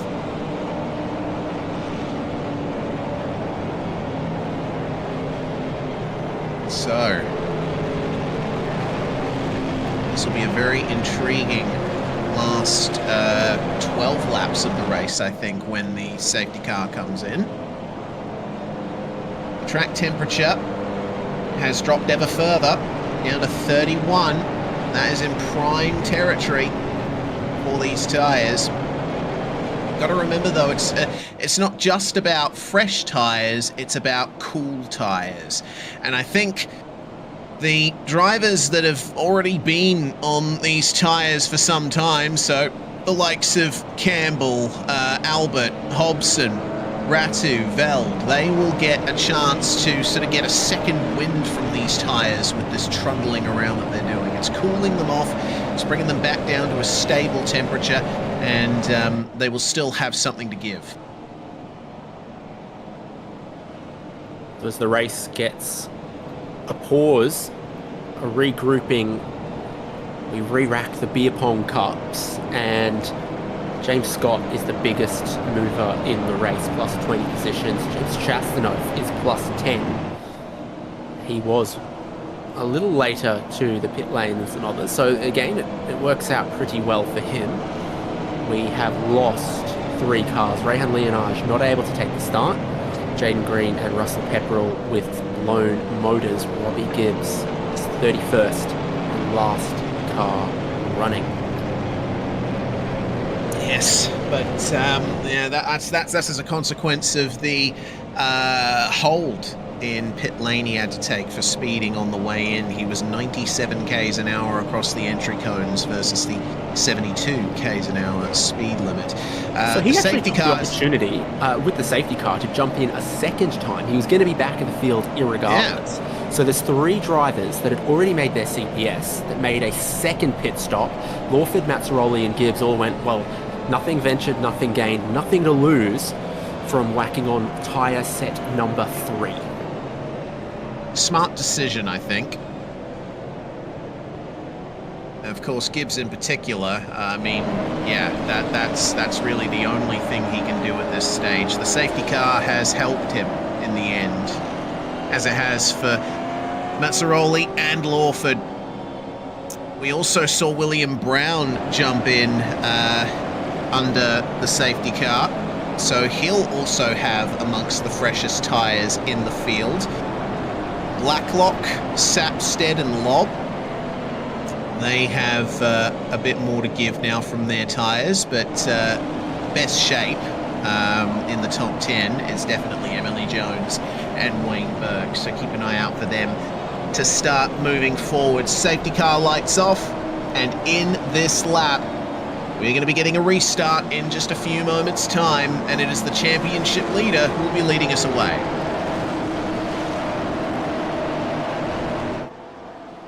Well, fuel savings now out of the window. All these drivers who stopped before the safety car now get a little bit of fuel savings. So Campbell will be able to push as hard as he feels he needs to at the end here. And he's got that leading position to do it from. From the open and sweeping turns of Road Atlanta to the really tight right angle wall all surrounded Detroit Belle Isle next round. It'll be very interesting to see what the running order is like. For the moment here on the purpose-built racetrack, it's Sean Campbell and the two Eclipse cars, Zach Rattray-White and Ryan O'Sullivan, that are our top three. Wayne Burke and Jacob O'Reilly competing for the lead for the majority of this race. Can they make some moves here with Wayne Burke having the freshest tyres in the top 10 along with Emily Jones? Campbell is away and the green flag flies with 12 laps remaining here in race 2. Already some big defences happening there. Looks like O'Reilly trying to keep Emily Jones back, and that has cost them some time to the top 4. Now the gap forms. Oh, goodness, that's Sapstead off the road there.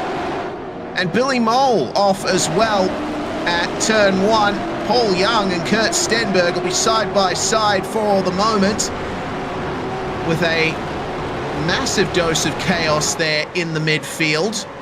Got to wonder what on earth happened to Sapstead there.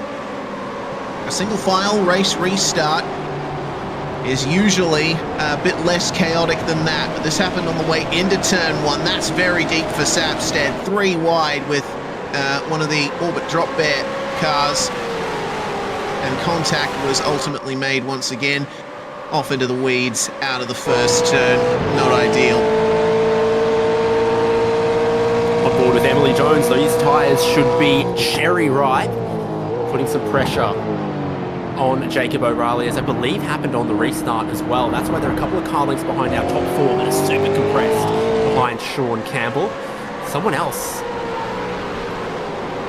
has had some issues going into turn 10. Looks like Kenneth Latta.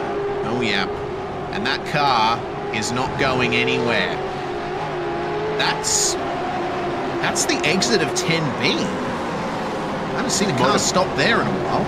Yeah, but the motor blew on the way in and then there was traffic, so I think that's just where he's ended up. Could we see a second safety car come out as a result of that? It's right on the exit of the chicane, which is not the safest place to be. See if race control allow him to tow without having to bring the field back under control again. Robbie Gibbs, another black flag. Oh no. Is this for the incident limit? My goodness. Well, it's all fallen apart for Robbie Gibbs. Had great potential for a top 10, but won't get it today. Here's what happened to Ladder, and what has brought out the second safety car of the race has just been confirmed. Blows the engine on the downshift on the way into 10A. Couldn't go for the runoff area. Navigates 10B, and the gravel slows him right down. So, the race is neutralized for the second time with 10 laps remaining.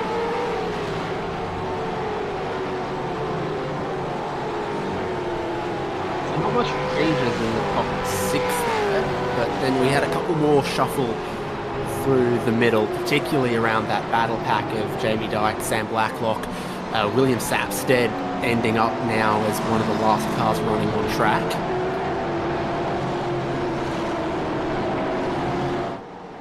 This time the safety car collects our leaders very early, down at the bottom of the hill.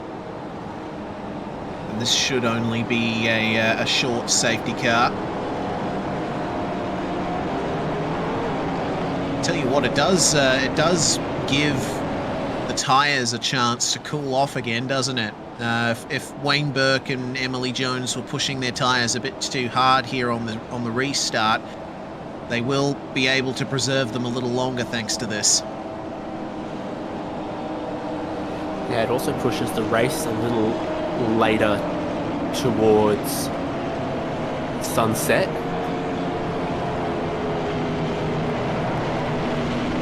Pepperell is back in the race. He's going to get waved around, which is going to move him from 14 laps down to only 13 laps down with 10 laps to go in this race. Well, we'll have to wait and see what more gains can be made. And Russell Pepperell scores a long-range 3 to cut the gap down to just 50 points. I mean, absolutely, he's right to get back on track there. Lets you know how long it takes to swap a motor, that he spent 22 minutes in pit lane. I need, when I take my car to get serviced, them to operate with that kind of zeal. Yeah, certainly. I think we'd be very appreciative if we were able to get our services done in that length of time. So, Kenneth Latter, it appears, has been cleared from the circuit. And we saw a message, safety car lights off, in the InSim text chat, but it appears we will be staying out for another lap here. So that'll make it 9 laps to go for this, what we think will be the second and final restart. It's going to be a tight and frenetic 9 laps, that's for sure.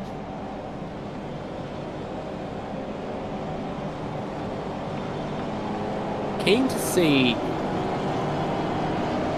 where Sean Campbell goes on the restart this time. I feel like he left it a little late first time around. Could have gone significantly earlier than he did, but what he did was very, very solid restart. So he might aim for a little earlier this time, but everyone will probably be expecting him to go a little earlier this time.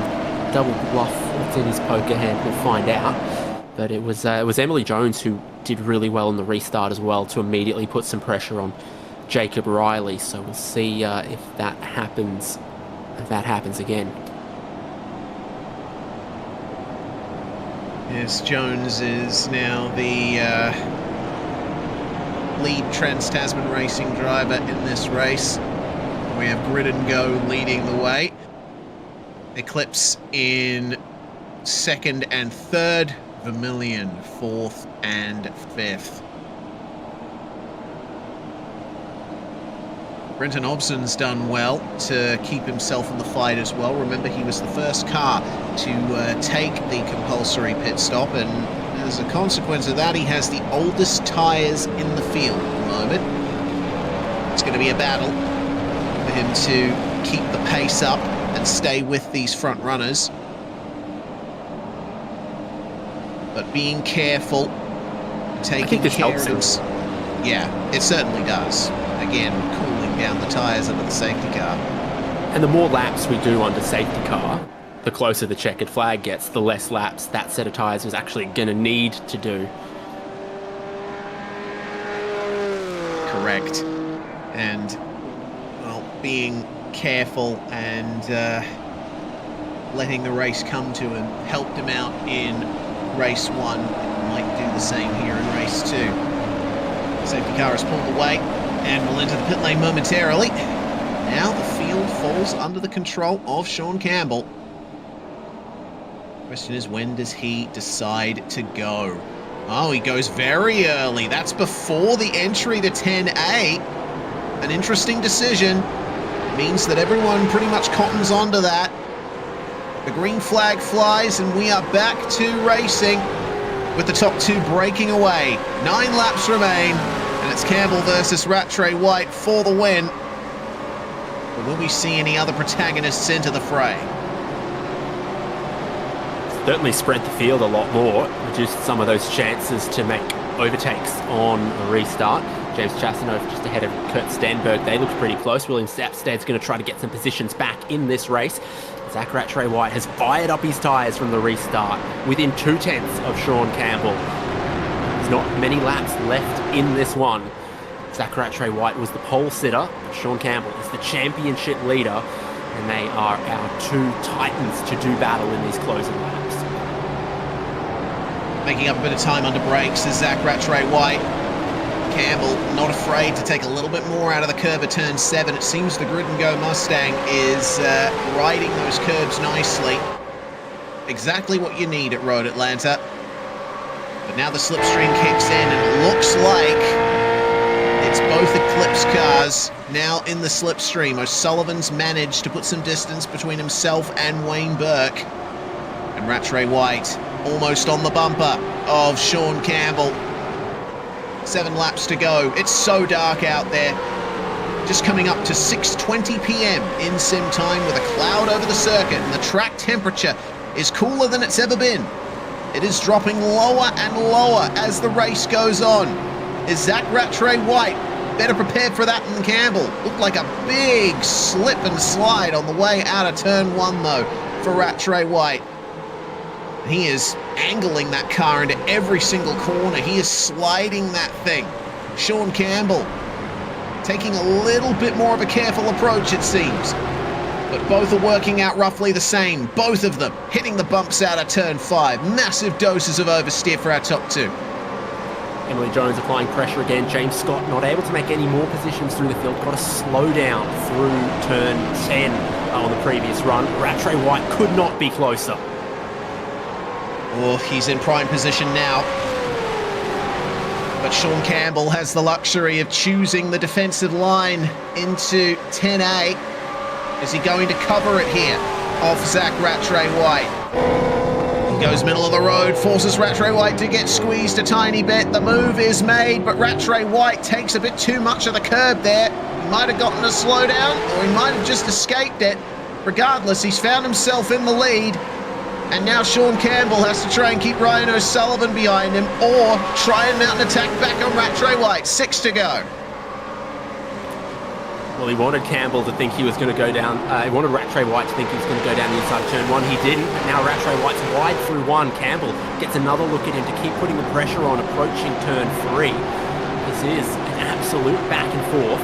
But the advantage for Rattray White is O'Sullivan's willing to be a second dog in this fight. Brings Wayne Burke closer. Brings Jacob O'Reilly a little bit closer potentially as well. His top 4, though, seem to have pace that the rest of the field just can't quite reach. Seems that Campbell is having some trouble there with the exit of turn 5. Rattray White a bit deeper into 6. How's the run out of turn 7? Rattray White absolutely nailed it there. Took just enough of the curb on the exit. Campbell exited a little narrower. He gains the advantage back in the slipstream. And the speed that the Grid and Go car is reaching, 274 k's an hour and just bouncing off the limiter. Rattray White defensive into 10A.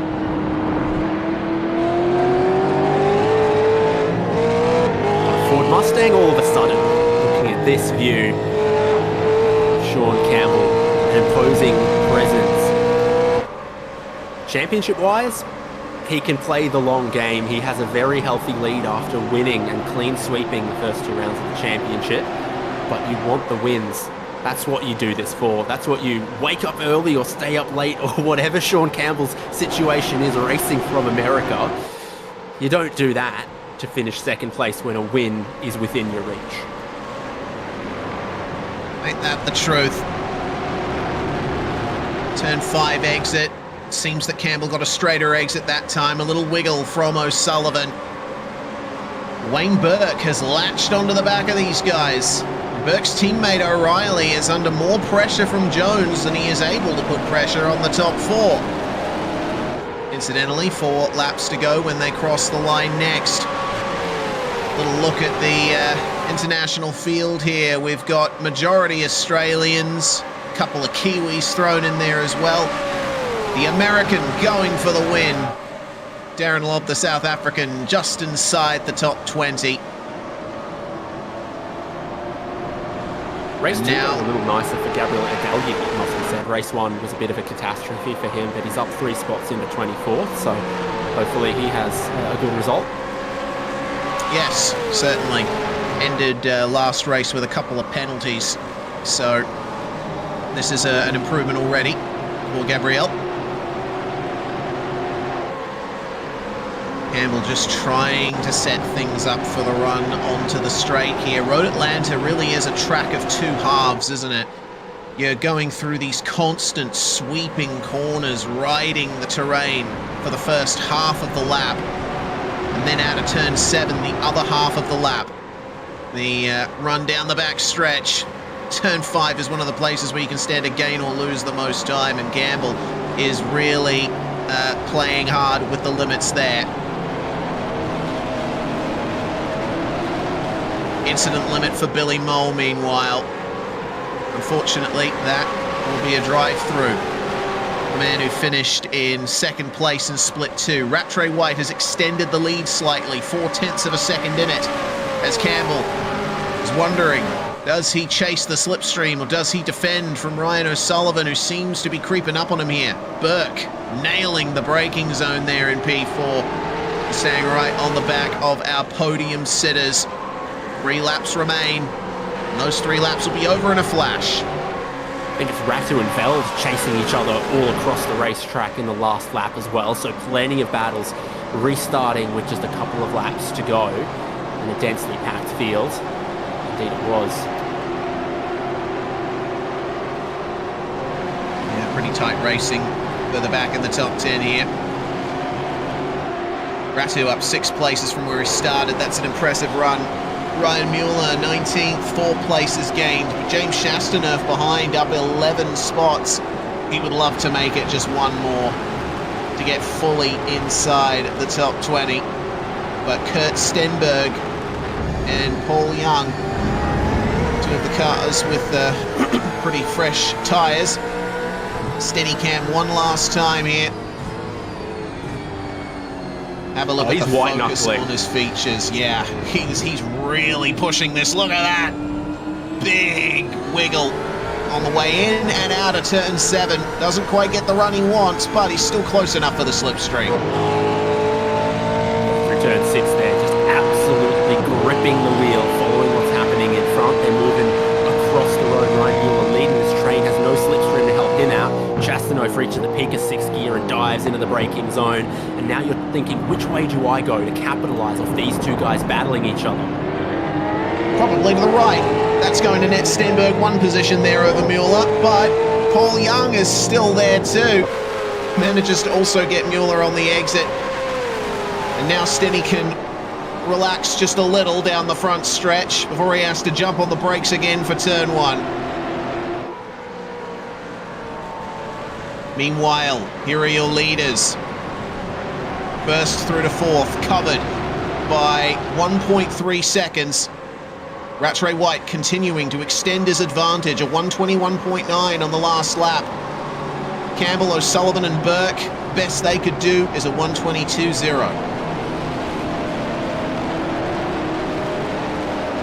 ZRW leading the race with just that little bit of comfort margin. It was sort of 0.2 for a couple of laps there off the restart. Now it's out to about half a second, closes in the slipstream, but Rattray White knows that Campbell will have to take a really big dive if he's going to come from that far back. Well, for the second last time, nail the exit of 10B. Cut as much as you dare across the crest and see Barney waving the white flag. There's your top 4. Your battle for 5th stretching all the way down to 14th place. And then Sam Blacklock, Rain Campbell, Jamie Dyke and Darren Lobb, a quartet fighting for 15th. James Chastaneuf in 19th spot, leading Stenberg, Young, Andre Heimgartner and company. And then Lawford and Sapstead in a battle by themselves for 26th place. At this point, I think Rattray White might have done enough, but turn 7 is always one of those places where you see the face of the race change. Just needs to do everything perfectly.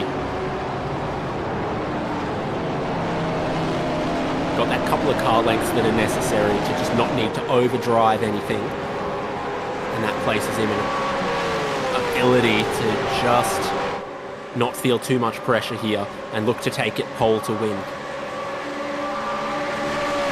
Here we go then. Anything extra from Sean Campbell here in the braking zone. He might have settled into 2nd for now. No slowdowns, no off tracks for Rattray White. He is going to come across the line to win race 2 here at Road Atlanta. We finally have 3 different winners this season after Campbell dominated the first round and the second round too. An excellent podium for Ryan O'Sullivan. He ends up bookending it with his teammate Rattray White. Gabriel Adelier finishing 24th spot there. managed Robbie to... Gibbs has just pipped him in the final lap, so Gibbs coming back from 2 black flags in this race. Yeah, that's pretty crazy. To still finish 23rd of 30 cars to take the checkered flag. It's a pretty impressive run from Gibbs. And how about the run from James Scott, though? Up from the very back of the grid up to 14th. 20 spots gained. Certainly was potential for a few more, but I think all things considered, he did the best he could. And James Scott's best is usually up with the best. The level of competition across both splits, across all races, has been insane today. We saw how important track position was and how closely matched everyone was, just tenths of a second across qualifying and racing. Yes, in the end of the day, it is 0.3 of a second, the gap for Zach Rattray White. Top 3 covered by half a second. Wayne Burke, a second behind our winner, with O'Reilly making it a double top 5 for Vermilion Fury. Trans-Tasman Racing in 6th place with Emily Jones. Bo Albert, the top Chiefs Esports Club competitor, in 7th. Brenton Hobson gets an 8th spot, and all up, capping off a pretty fantastic round for the number 88 from Synergy. Bradley Ratu getting into the top 10 along with Hayden Veld. Good results for Logitech G ODBM and Eclipse Sim Sports. 11th place, Blake Warboys, 3 positions gained. Lachlan Capel, 1 spot gained to 12th. Tyson Broad, 5 spots gained to 13th. James Scott in 14th. We saw 20 positions gained. And then Sam Blacklock, 15th. Rain Campbell, 16th. Jamie Dyke in 17th. Darren Lobb getting that cleaner race that he would have wanted out of race 2, gets 18th. Kurt Stenberg, always in the action, 19th. James Chasnoff there in 20th. 11 spots up for Shasti. Very nice run. 4 spots gained for Paul Young, 7 spots gained for Andre Heimgartner. And then it was Robbie Gibbs making a good recovery from 2 black flags in this race. 1 for speeding in pit lane and 1 for exceeding the incident limit. Gabriel O'Daly up 3 positions from where he started. And then Ryan Mueller, Angus Lawford and William Sapstead all slipping back to varying amounts. William Brown finishing in 28th and Billy Mole, last driver on the lead lap, in 29th. Jordan Mazzaroli is 2 laps down but does see the checkered flag. You couldn't say the same for Kenneth Latter, Russell Pepperell and Jaden Green. They all retired at various points in the race due to mechanical issues. And Rehan Leonage didn't even take the start. He was on cue for a 6th place start here, but he would not ultimately take it. And that's going to round off the racing portion of the night. It's time to talk to some of our drivers, and the man who's shown up first is a man we can congratulate. Hobbo, I said this earlier on in the broadcast. I'll repeat it for your benefit.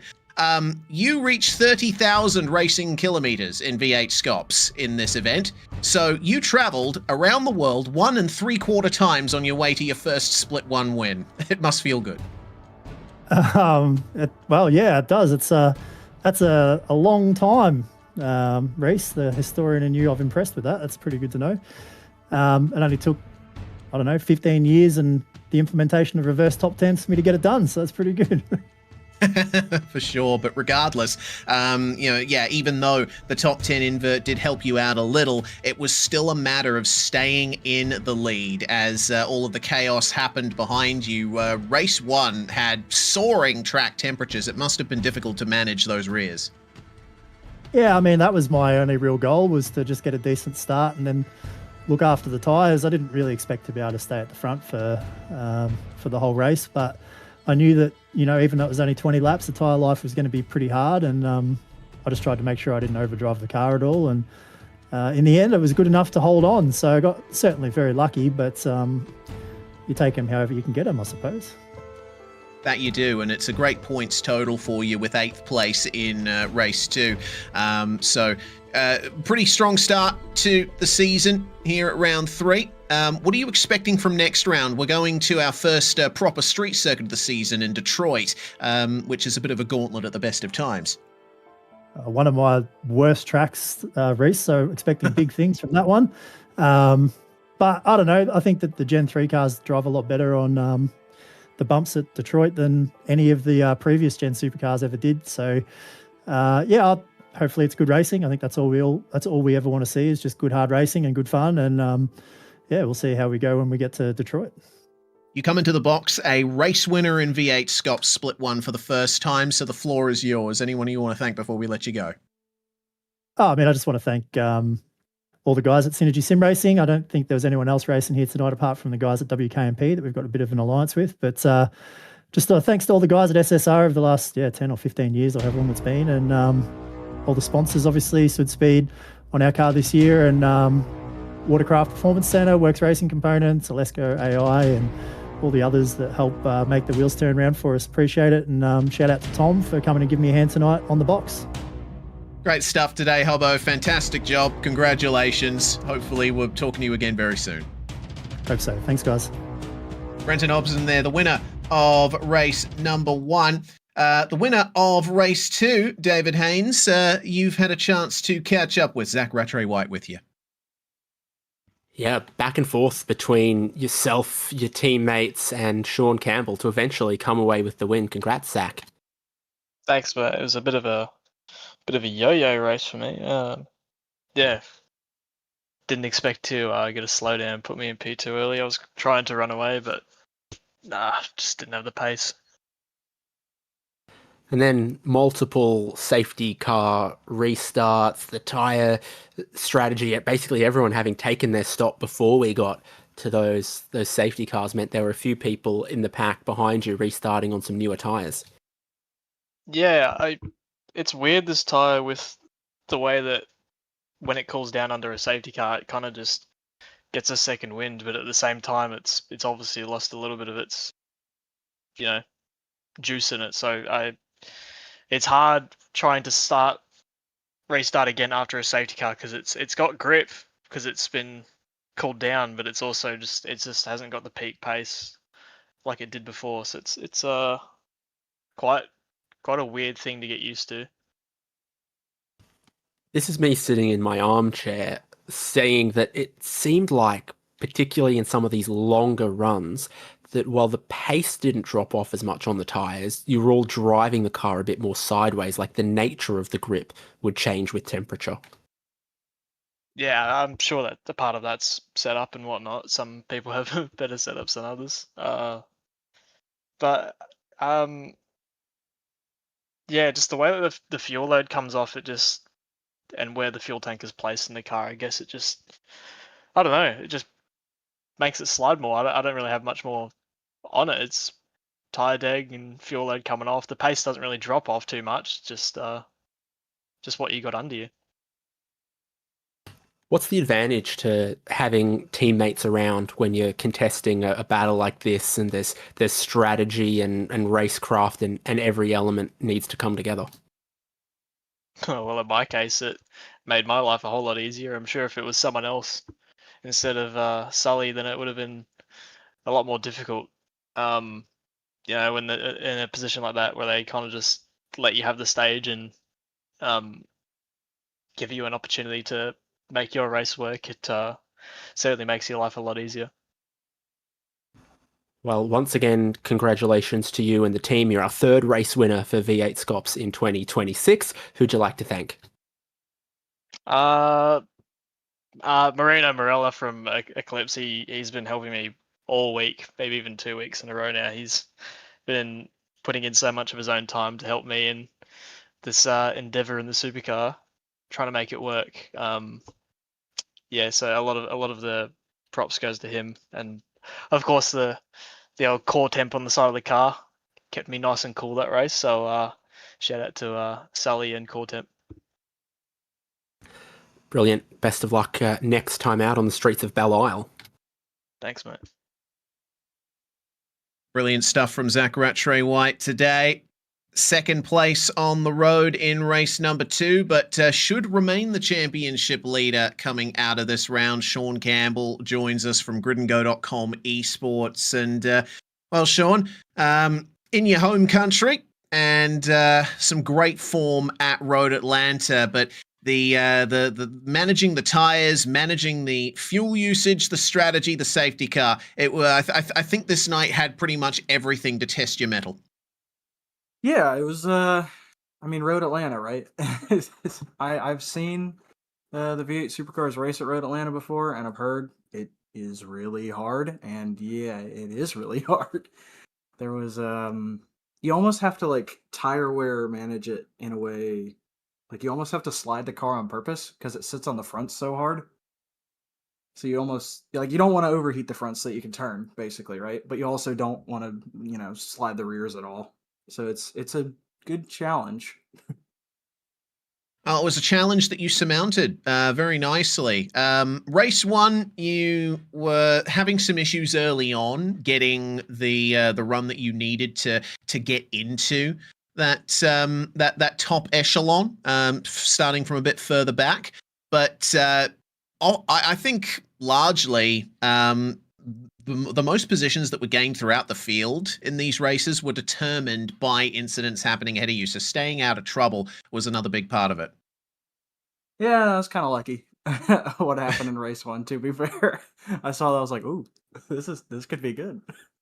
But I think the only real like proper overtaking opportunity is into turn 10, and I'm not particularly good at outbraking people in this car, so I was not able to really get anything done there, unless it was around the outside. That's helpful, I think. Especially, I think that's in every car though. Turn 10 around the outside is a bit easier, I want to say, because you can just like speed up to the second part of the chicane and just hold it.